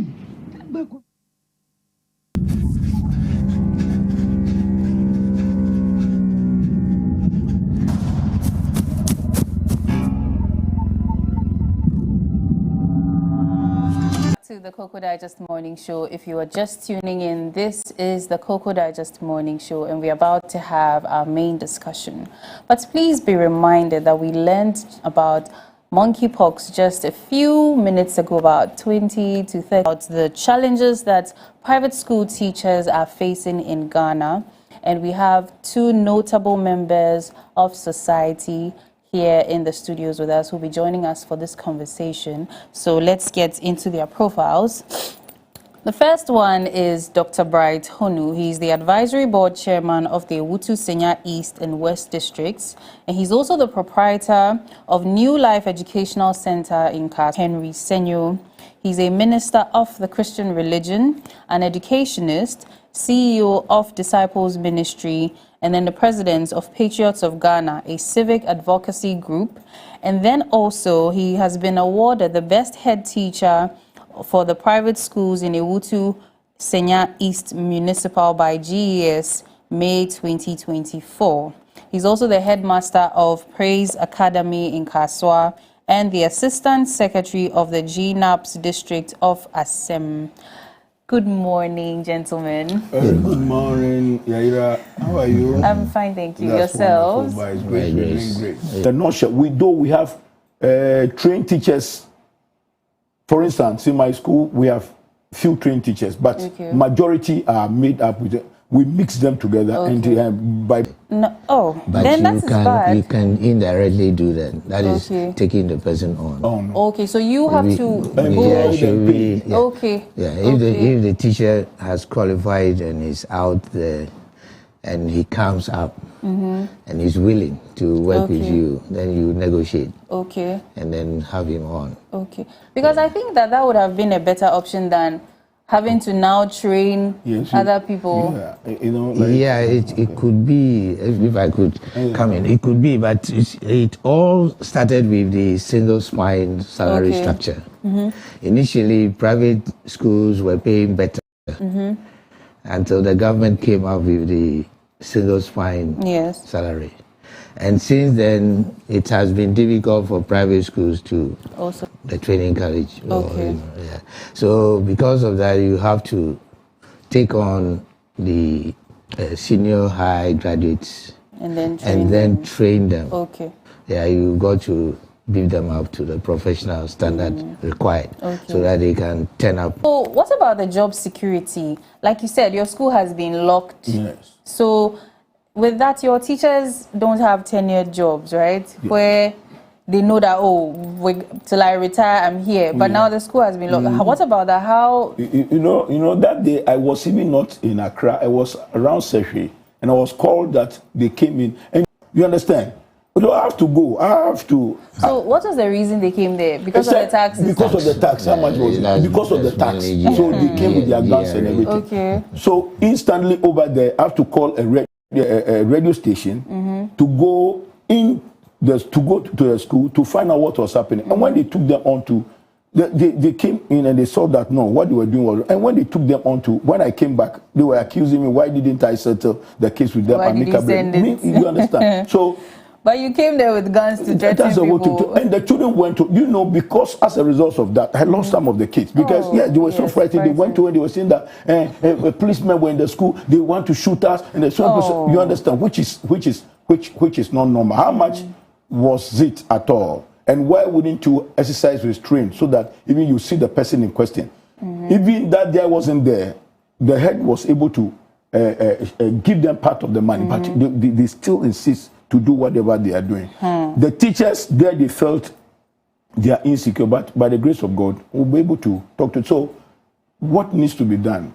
Probably we'll come to that area. Yes, something might be done. Okay, so we are looking at the problems now. Yeah. So, well, with the, I think every school, most of the schools, if they are not just set up, most of the schools see to the SNIT, payment. The tax payment, and all that is necessary to get the teacher well secured, so that after teaching in the school, they may continue into education. Yes. And then wherever they go out with that SNIT number. Okay. So they continue having their SNIT payments. Okay, so your response was linked to the limited benefits and welfare supports, but you've mentioned SNIT. Are there other benefits they get, like some sort of insurance, even housing, or some, teachers' bungalow, something like that? Or because of the high taxes and then the little school fees that comes in? You are going far. Some schools do not pay fees, the low fee paying schools they are made up about 80% of the private schools in Ghana, even more.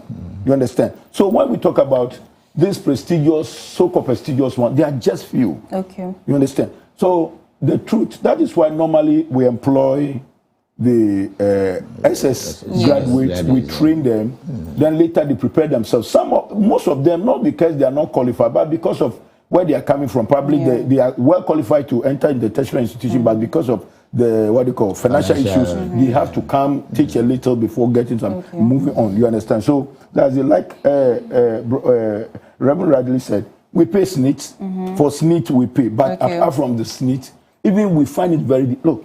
You know the number of taxes we pay as private schools. I was going to come to that too. I wanted us to talk about the problems. Then we'll come to the taxes. Yes, plenty. So look, you see, we pay. Let me be very frank and sincere. Private school teacher, most private school teachers, in terms of security, I would say that they don't have much. Apart from the state, we don't have anything around. Yes, we don't have anything. But the isolated schools where they are well paid and housing is taken care of and all that. So let me quickly read a comment. So this one says, "Good morning. My name is Ajokache Frederick, living in Midia. I would like you to address the issue of graduate teachers who have written license exams, passed, but still cannot find his or her way into public schools to teach, for which I am one of. Thanks." Thank you for your comments. Please don't forget to send in your comments to our Facebook and YouTube live stream. We have our WhatsApp number displayed on your screen, so you can send in your questions and your comments there as well. We will be having our phone-in sessions soon, so the phone lines will be open for you to call in and ask your questions as well.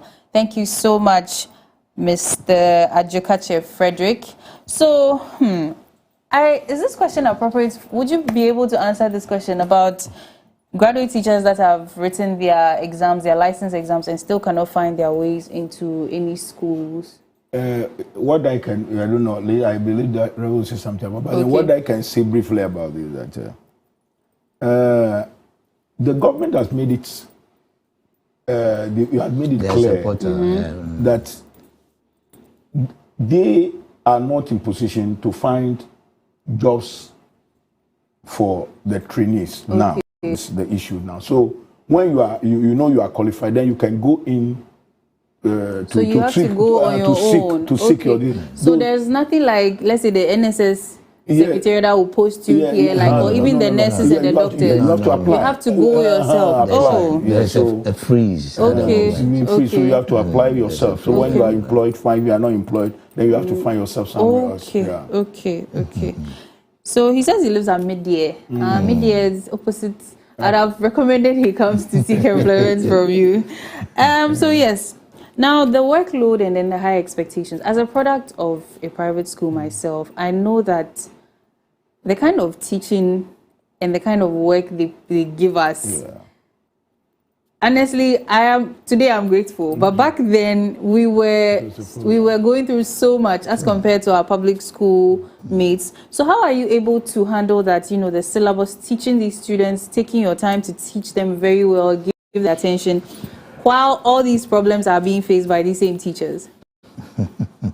In the first place, one ought to take into consideration the syllabus which the government has laid out. And at the same time, see weak points in it and strengths and others. And then you bring in your professional skill or professional knowledge. Because you realize that, the government says children of this age must know this and that and that and that before this other stage. And eventually this is what they're going to give account of. So we look at all that. And where there is a need to bring in inputs which will reinforce and then make our students well prepared.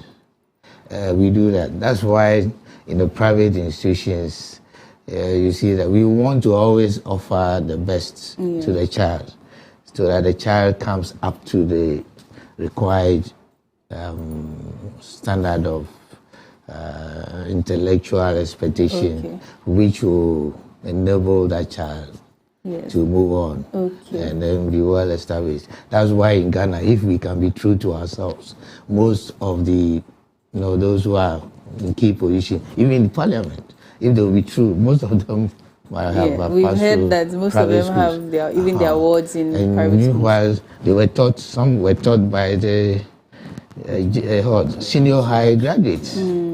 But all because that teacher at the time has been given all the training which raised him to the level of expectation to prepare the child.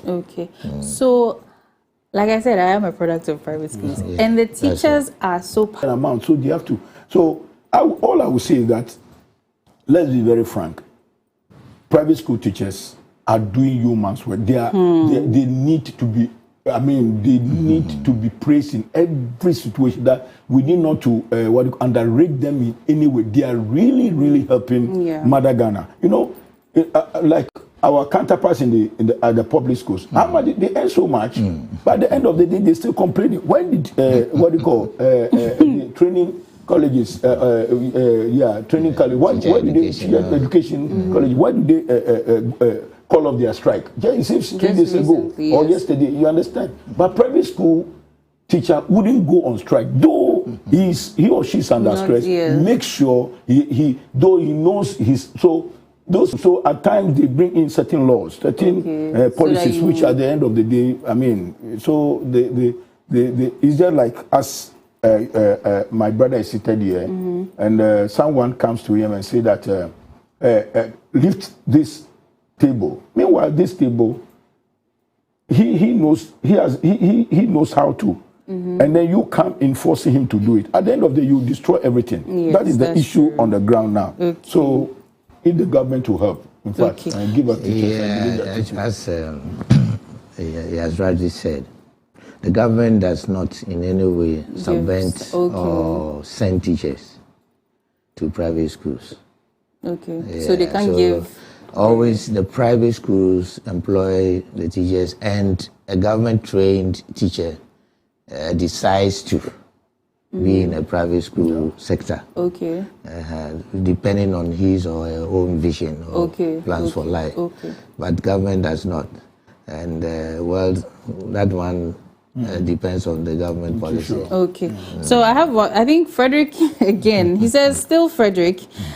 I am a teacher in a private school where the proprietress says that if you don't come to school at 6:30 a.m., you are late. This will result in the deduction of your salary. Please help address this issue for me. Thank you. I think that one, it goes by the rules and regulations of every institution. So that one may be limited to you. So please just try your best. Whoever is the person should accept the fact that you have gone in to request to work with the person. And the person is telling you, this is my principle. Yes. If you are ready, work with me. So if he or she sees that, well, this is not good for me, you should just walk out instead of being there and complaining. Yes, okay. Because it's a private institution. They have their own laws. Okay, thank you so much. So we are going to take a quick break. When we come back, we will talk about the taxes and some other issues facing the private school teachers, and of course the STEM policy that has been making waves for some time now. We'll be right back.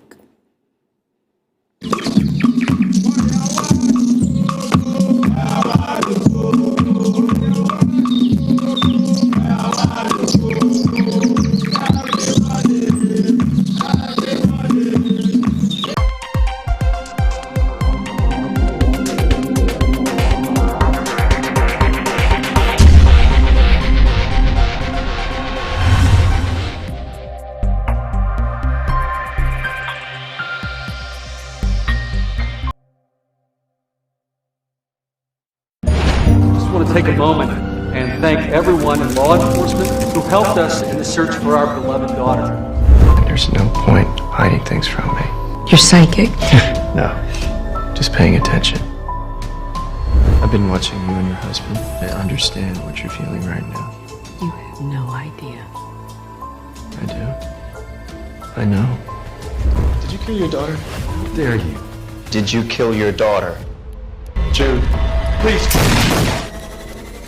Honestly, it's not as bad as it looks. Classic Red John smiley face. Drawn in the victim's blood.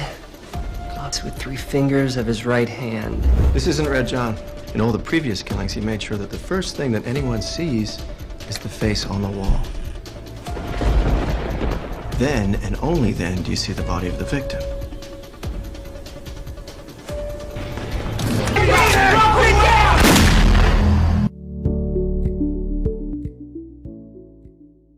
Jane, when you lose your virginity, you can't ever go back. Jane made a promise. Stop! We should stop. You've been dating for 2 years and you haven't boned. But sometimes life... You're pregnant. But I've never had sex! ...makes a surprise delivery. I accidentally inseminated you 2 weeks ago. You what? I'm not ready to be a mom. You have become the best part of my life, and this will be the best part of your life, too. Jane...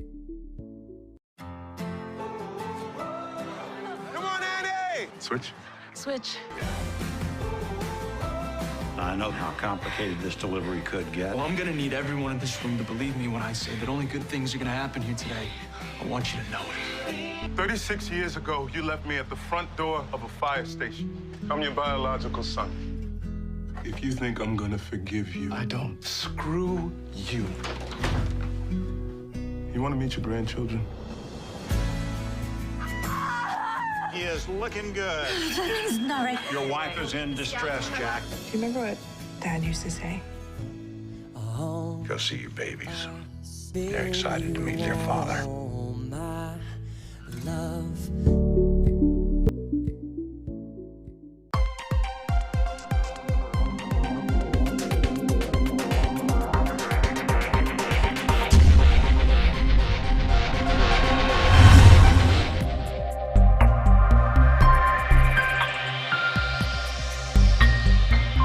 Clog TV. Beyond the policy.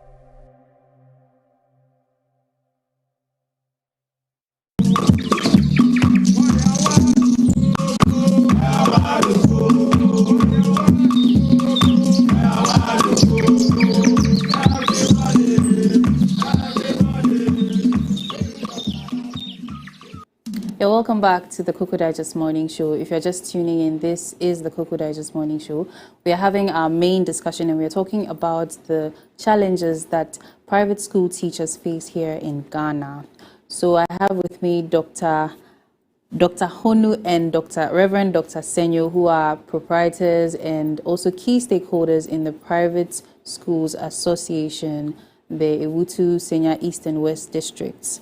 So before our break, we said we will go into the tax issues. So let's get straight into it. Can you name some of the taxes, or if you have the list of the taxes that you can I'm going to mention few that I can remember now. Number one, operational taxes, operational fee. You are operating school, so you have to pay operational fee yearly. 2, we have the NASIA. NASIA, every year renewal. You register, and after that you renew every year. Then we have the GRA, for almighty GRA. Time they slap you with a fee, and you doubt what work am I really doing. The last time I have to go there and tell them that I wish they come to the school, handle the school, manage the school. After making the profit, then they take their tax. And they take their tax. Yes. Okay. Almighty this thing. Then we have the sanitation this thing too. The sanitation tax too. Okay. Then we also have school. We have social welfare. Okay. They also have this thing. Then we also pay social security for our stars. Okay. So in the nutshell, this, and then signboard fee. Hey. You mount signboard. Okay, you pay for so it. So personally, my signboard where it was finally I have to uproot, go remove the signboard and put somewhere. Oh. Because they have to charge you signboard fee. So the signboard fee, is it once and for all, or no, yearly? Yearly. Okay. Annually, so most of your taxes are annual taxes. Annual taxes. So once a year. That's once it. A year. So you find the money, maybe Christmas bonus, you remove it, then use it to pay him free, right? That's it. But you can pay installment. But you see, very exorbitant. For instance, all what I'm saying now. Are we comfortable with the prices? Mentioning, okay. No, let me add to it. You have Stools land. Stools land, yes. Stools. The chiefs also comes to collect their year annually. Oh, yeah. Wait, so is it... This is a lot. Is it that the lands have been bought by you and then they come for the tax, or it has been leased for? Whether it's leased or bought. But we bought the land, but yearly they have to come for money. They tell you that's too land. Oh my goodness! Apart from the municipal levies, the land and stool, they will also come, chief, and then. GRA and all those people comes in. Okay, so are these taxes also being paid by government schools? No. Well, no. It's a big no, because big no, because I know what I'm saying. Big no. Okay, so being treated as private entities and not schools. Yes. That's what it's looking like right now. Private business. Yes, private business. So you have property tax. So government school property tax. Yes, property tax. Yes. Stools land and this is about 10 to 12 different. A whole lot and when you add up all this money, a lot of money. You at times you even question. Yes. Oh, okay. Let me read a comment here to ease the. Hey, this is a lot. Please remember that our phone lines are also open, so you can call in and ask your questions. These are proprietors. These are key stakeholders of the Private Schools Teachers Association or Union, I think. So this one says, good morning. There's no job security for most private teachers. Some schools, Montessori, don't even pay SNIT. They promise you they will pay after probation, and that ends it. Even more sad for women, you will go on maternity leave without pay. The way private schools are exploiting their employees is very sad. When there are better opportunities, I don't think most individuals would like to work in a private school, especially those Montessori schools. Oh, thank you so much for your comments. This is very, very sad. But growing up, private schools had this prestige about them. If you know, they call the government school Saito. It's like, oh, you're not even part if you are part of this, if you are enrolled in Saito. But now, what is happening? What is happening now is, during those days, I attended Saito anyway, and I believe my brother also. Or you attended private school? No, Saito, yes. But then we're doing excellent. So do you know? During those days, I would say during our time, we were better than now. Public schools were even better, especially those in the hinterland. Okay. I attended school in the hinterland, and when you come down to the city, you see that you become this thing to reckon with, a force to reckon with. You understand? During those days, we had only the private school has only 4 subjects that they treat. That's we have the maths, we have the English. Then they prepare them for common entrance, and this prepare them for common entrance. These common entrance subjects were only 2, so they prepared them, and they prepared them solely to go to for the secondary schools. But Saito, you have to go through the Form 4 system before probably you pass the common entrance. At times you even don't pass.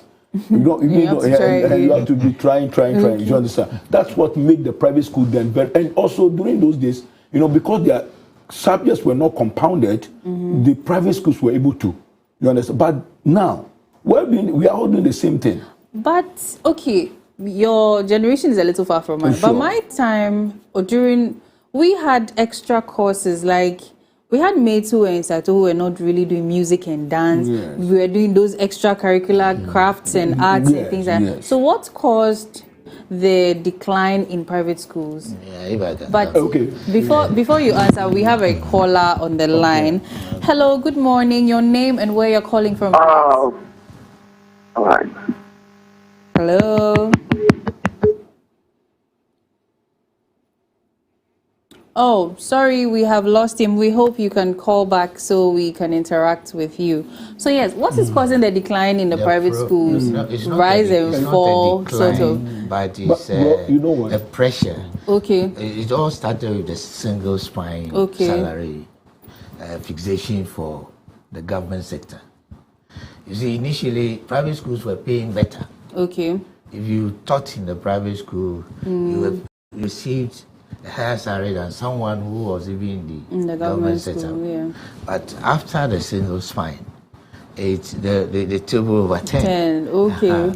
So now the problem facing private school is to be able to pay an employee as would be befitting. Yes. Just because you ought to make your own resource. Okay. And from the number of children you have in the school. If there's no other source from which you make money, it's always from the number of children and the school fee you are charging. And when you put that together and you want to do a good work, an excellent work, you cannot pay a qualified person. Though at a point you may pay about 1 or 2, so you bring them in. But majority, you just have to let them accept the fact that you cannot go beyond a certain limit. So that's where the problem is. As the lady said, that is in the Montessori, because they have a special system. So not to cut you, we have a caller on the line. Hello, good morning. Your name and where you're calling from, please. All right, so I'm Ignacio. Hello, could you turn down the volume of your set, please? Yeah, my name is Ignatius. Okay. Hello, Ignatius. Yeah. What's your question, please? Yeah, my question is, sometimes the private schools don't normally pay SNIT for the teachers, and which is very bad. And I want to ask why most they don't pay SNIT for them. So they said they don't pay SNIT, just like the comments we got. Like you saying, like you saying. Personally, I pay. I know my brother. We pay, but probably some. You cannot speak for all private schools in the individual weakness, more like cruelty. to add to what Reverend said concerning the schools, private schools are not declining. As we talk, we still perform better than the public schools. No, I meant it in the sense of the fact that the challenge, and even the fact that, as you said, before the single spine salary structure, they used to pay more, but now it's no more lucrative because of the single spine. Okay. So now the government school teachers are taking higher. Yeah. But still, the little that we have, I know that private schools are more attentive to the students in comparison to the government schools. So, of course, that part would not decline. Are the private school teachers part of the NAGRAT, the NAT, Consent, CCP, and the others? Are they part? No. Oh my goodness. They're not. Why is that, please? Are they not teachers? Yeah, answer that question. Yeah, they are teachers, but you agree with me that NAGRAT and other associations, they are a professional body. In the private institutions, we have more or less people teachers in the majority. Unless we probably negotiate with NAGRAT to see how best a link can come up. Apart from that, then that one. To add to it, look at our system. Looking at our system, normally the government normally don't add private sector to the government sector. So always, they always want to separate the private. You see, and we love it that way. What we're trying to tell us now is that we should be able to form a formidable group association for our teachers, for our proprietors, so that we can become a very strong force to reckon with. For instance, if we should join NAGRAT now, obviously our voices will not be heard because so they would obviously the government will overshadow, will swallow up. So we got to remain and then be able to. So fight for in remaining on your own as a separate body or association, what are some of the things you do to also become the force to be reckoned with? To be up there with NAGRAT, CCP, and the others. Yeah. So the truth is, when government bring policies, you see, we don't swallow anything that just comes from government. We make sure when they bring the policies, which we discover might not be beneficial to us, we confront. In a very negotiable way, we confront the government. Or why let this be done? You understand? At times they listen to us, at times too, they don't listen to us. So we are a force that fights for the private schools, making sure that the government recognize the work we're doing to help and to uplift the nation. You understand? But we haven't really, I don't think we've heard much from the private teachers association as much as we hear from NAGRAT, NAT, CCP, and there is. The private school teachers, most of them are not. They don't. Most of them don't take it as a lifetime. profession. So some of them do. Some of them do only 1 year, 2 years, 2 years. So then this can also be a challenge. You don't have the people to form that unit with to stand.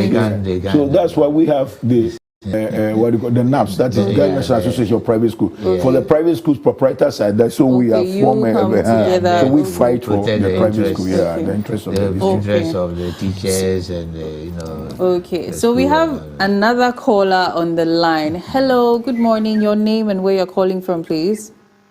Please, my name is Nathan, calling from Tamale. Okay, hello. Please, your question. Yes, my question is, it's about the part-time teachers and then the permanent teachers who are working in my school. Okay. So it's like the part-time teachers, most of them are in the junior high school. And then the permanent teachers are in the basic, primary. But then I realized that when it comes to the pay, their salaries are even more than the permanent teachers. And then also, we are always in the school from morning till close. But then the JTS teachers, they always come just 1 hour, at times 2 hours, and they are off.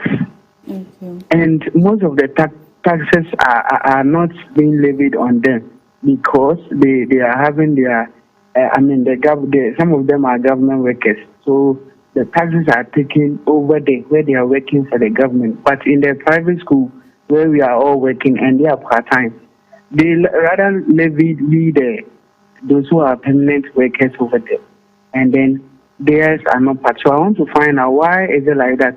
And is it always, in other private institutions? That is my question. Okay. Brother, to be very honest, I told you from the beginning, I don't normally like to discuss private school teachers. I become so emotional. They work, the people are really working. But you see, it all depends upon how you negotiate. Normally we don't have any structure. We don't say that we pay this up to this level, but we ask you how much do you expect from us to pay. So you come out with your this thing. We say okay, then we bargain. At the end of the day, we peg it where it should be. Understand? So probably those part times. And at times too, there are certain subjects. They are professionals from the government. They are professionals from government coming to. So when they come, they look at it from the very good, and look at it from their angle, from the angle they are coming from. So from that angle, they will come and tell you, come and do this thing. But you are permanent anyway. But SS. Liver too. So it is assumed that that person coming for the part time will deliver more because of his or her qualification. Okay. So it's I would say it's an exclusive institutional policy which he is into. So he should be able to sit with the head and the proprietor, and then discuss his anxiety about the situation. Thank you. So we have a question here. Ms. Yaira, good morning. Good morning to you too. Employee turnover is very high in private schools since most of these teachers are SHS graduates seeking short-term employment. What measures are there to curb this challenge since the pupils suffer? How do they suffer? Like you said, the teachers come just 1 year and then they go. So you know what? If a teacher comes to your school and spent 1 year, let's say he or she comes to under class 2, then after that she or probably leaves for school or to school. You see that if it's not the children are going to another. That's why no teacher comes to spend less than a year. At least when on the bargaining table, you let him or her understand that you are coming here at least to spend a year. So it's here you have completed the whole term with the academic year with them. All the terms. Okay. So let's circle back a little to the welfare issue. As proprietors, do you have your own welfare measures you put in place for the teachers, regardless of the amount of income you get? It's done. Sometimes they are given breakfast. So breakfast. You take breakfast in the school, and you take lunch. Okay.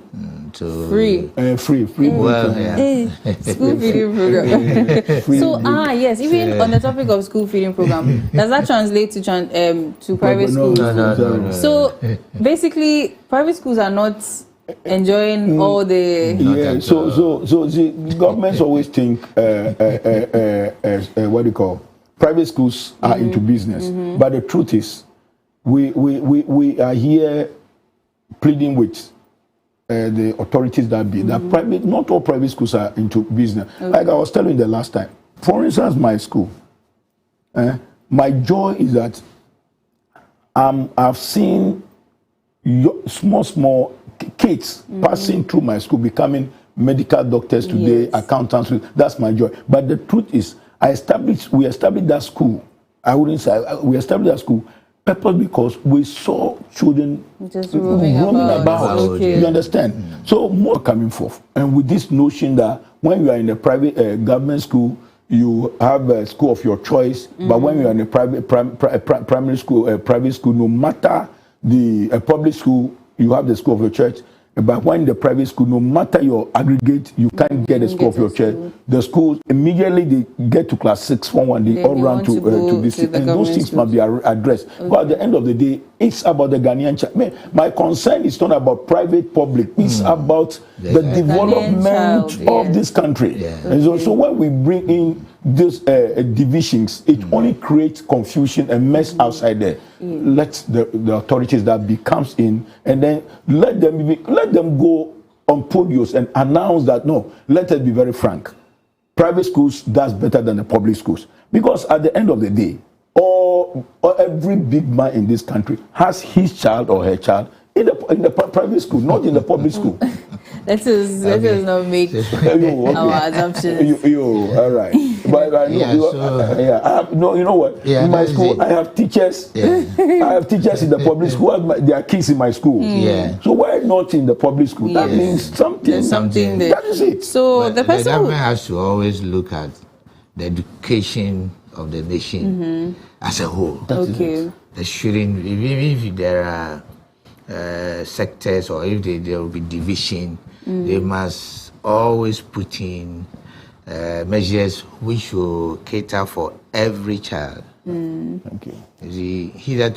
Before things started, we suggested even that with the secondary school education, what the government needed to do is to just include the private school, secondary schools in the list of schools. Okay. And then just take statistics of the total number of students they will admit. And then pay to the private school the quota they pay for every student in the government senior high. Then the private school will then make up with the parents as to any shortfalls. But since there's nothing like that, the private senior highs are collapsing. They are all gone. Okay. Because there's nothing like looking at the Ghanaian child in a private school. Okay. So the person who was asking about the employee turnover was also saying that these teachers are usually subject teachers teaching one or more classes, not necessarily class teachers. So that's why I say it's an institutional policy. They come into the JHS. They come to sit. And say, okay, I'm a subject teacher. I want to offer my services. How much will you pay me? So they come in and go. So that's what I'm saying. And one thing the proprietors must also know and must be doing is that you don't disclose. Even among teachers, you don't disclose your salary to your immediate what do you call?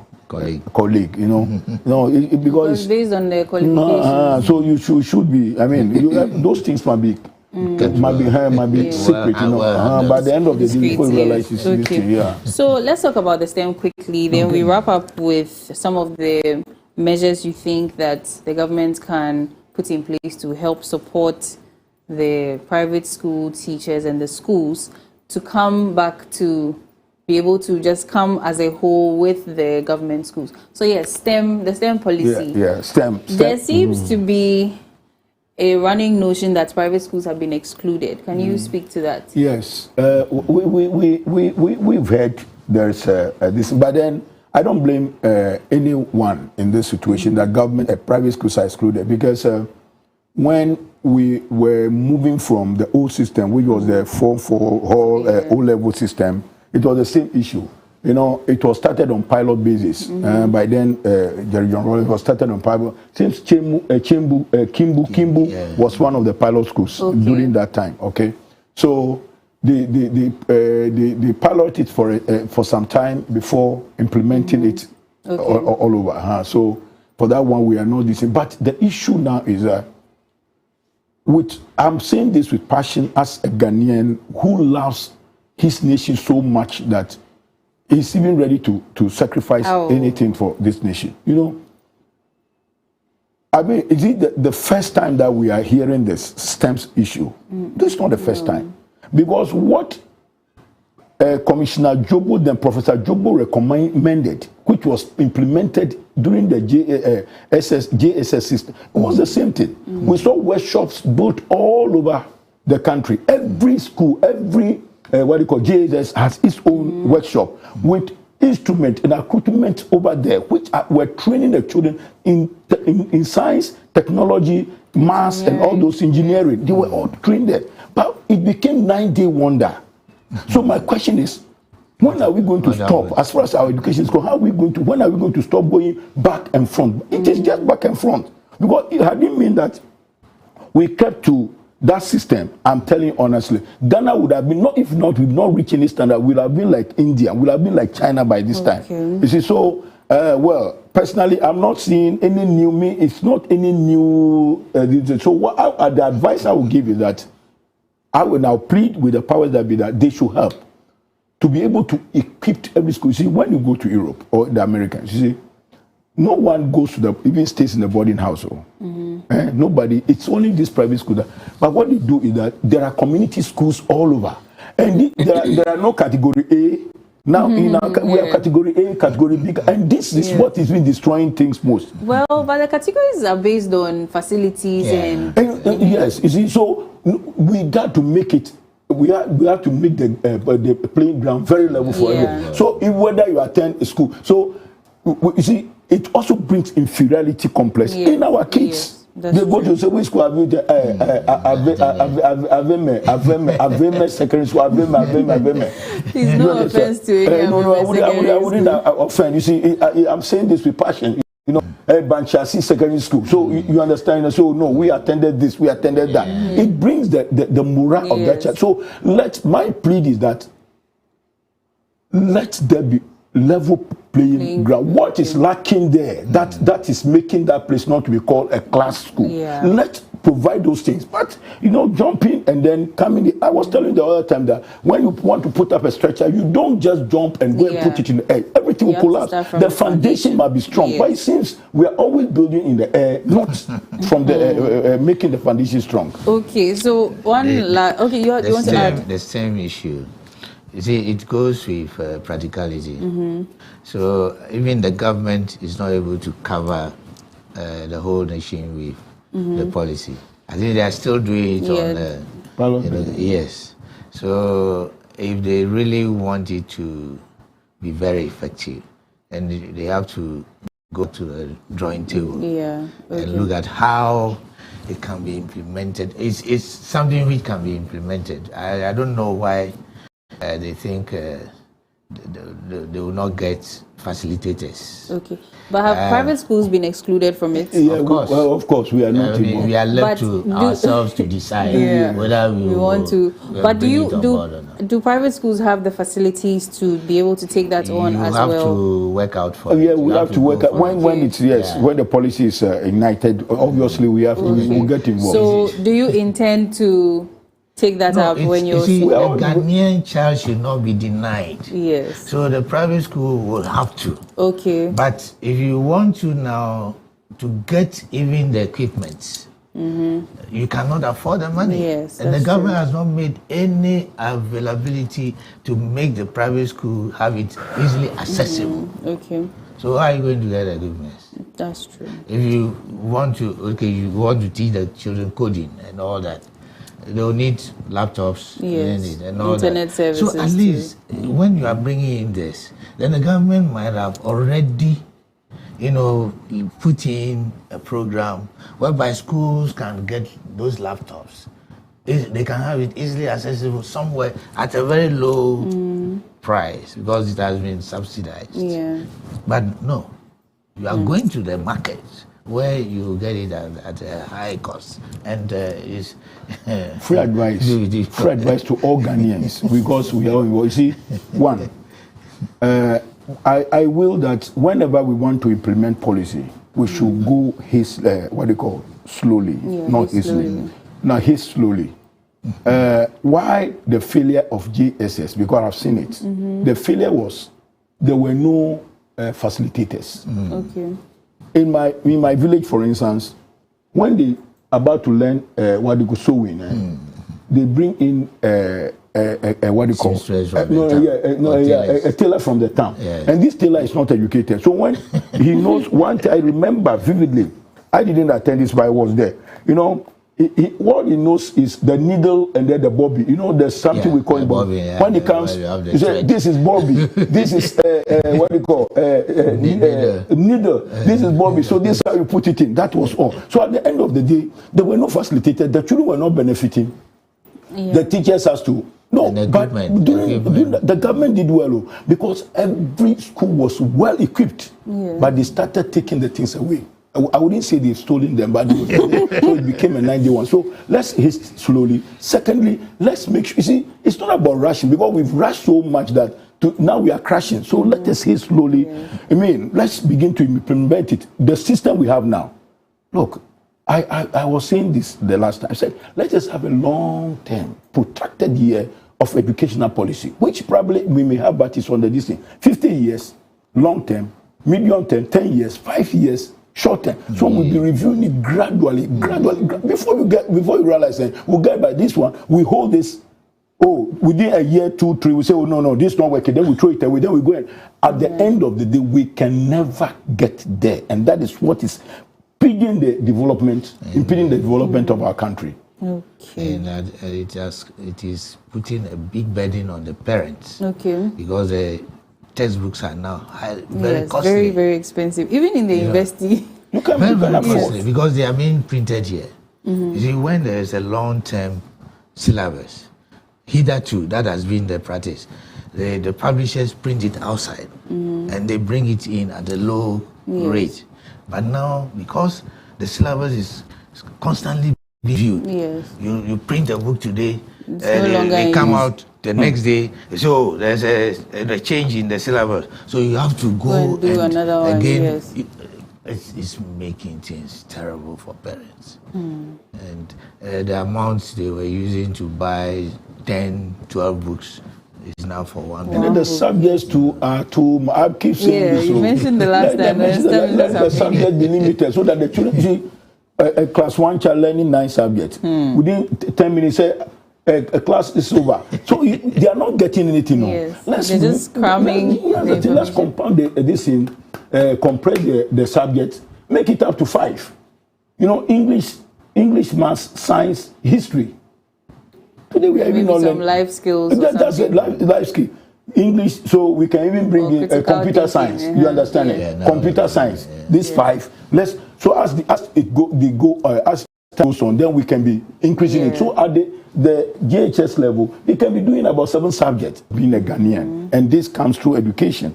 So we would love that the government supports, augment the private schools so that we can develop the nation we want to build tomorrow.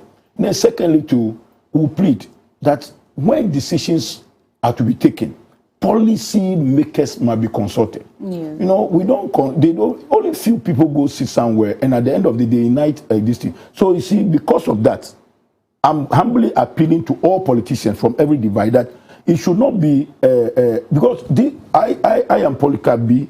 I came to power, and because of this, I push this aside. So it is going forward. But if we can all sit at the round table and begin to judge and come to a conclusion, let us ignite this policy. This is the policy we're going with, and that no one should be able to touch it. I believe that is what is going. But we've seen right from the beginning of 92, after 92, every time there's change of policy whenever any government comes to power, and this is not helping the development of our country and development of the children. So the power that be must come to understand. We are pleading with them that we are all one.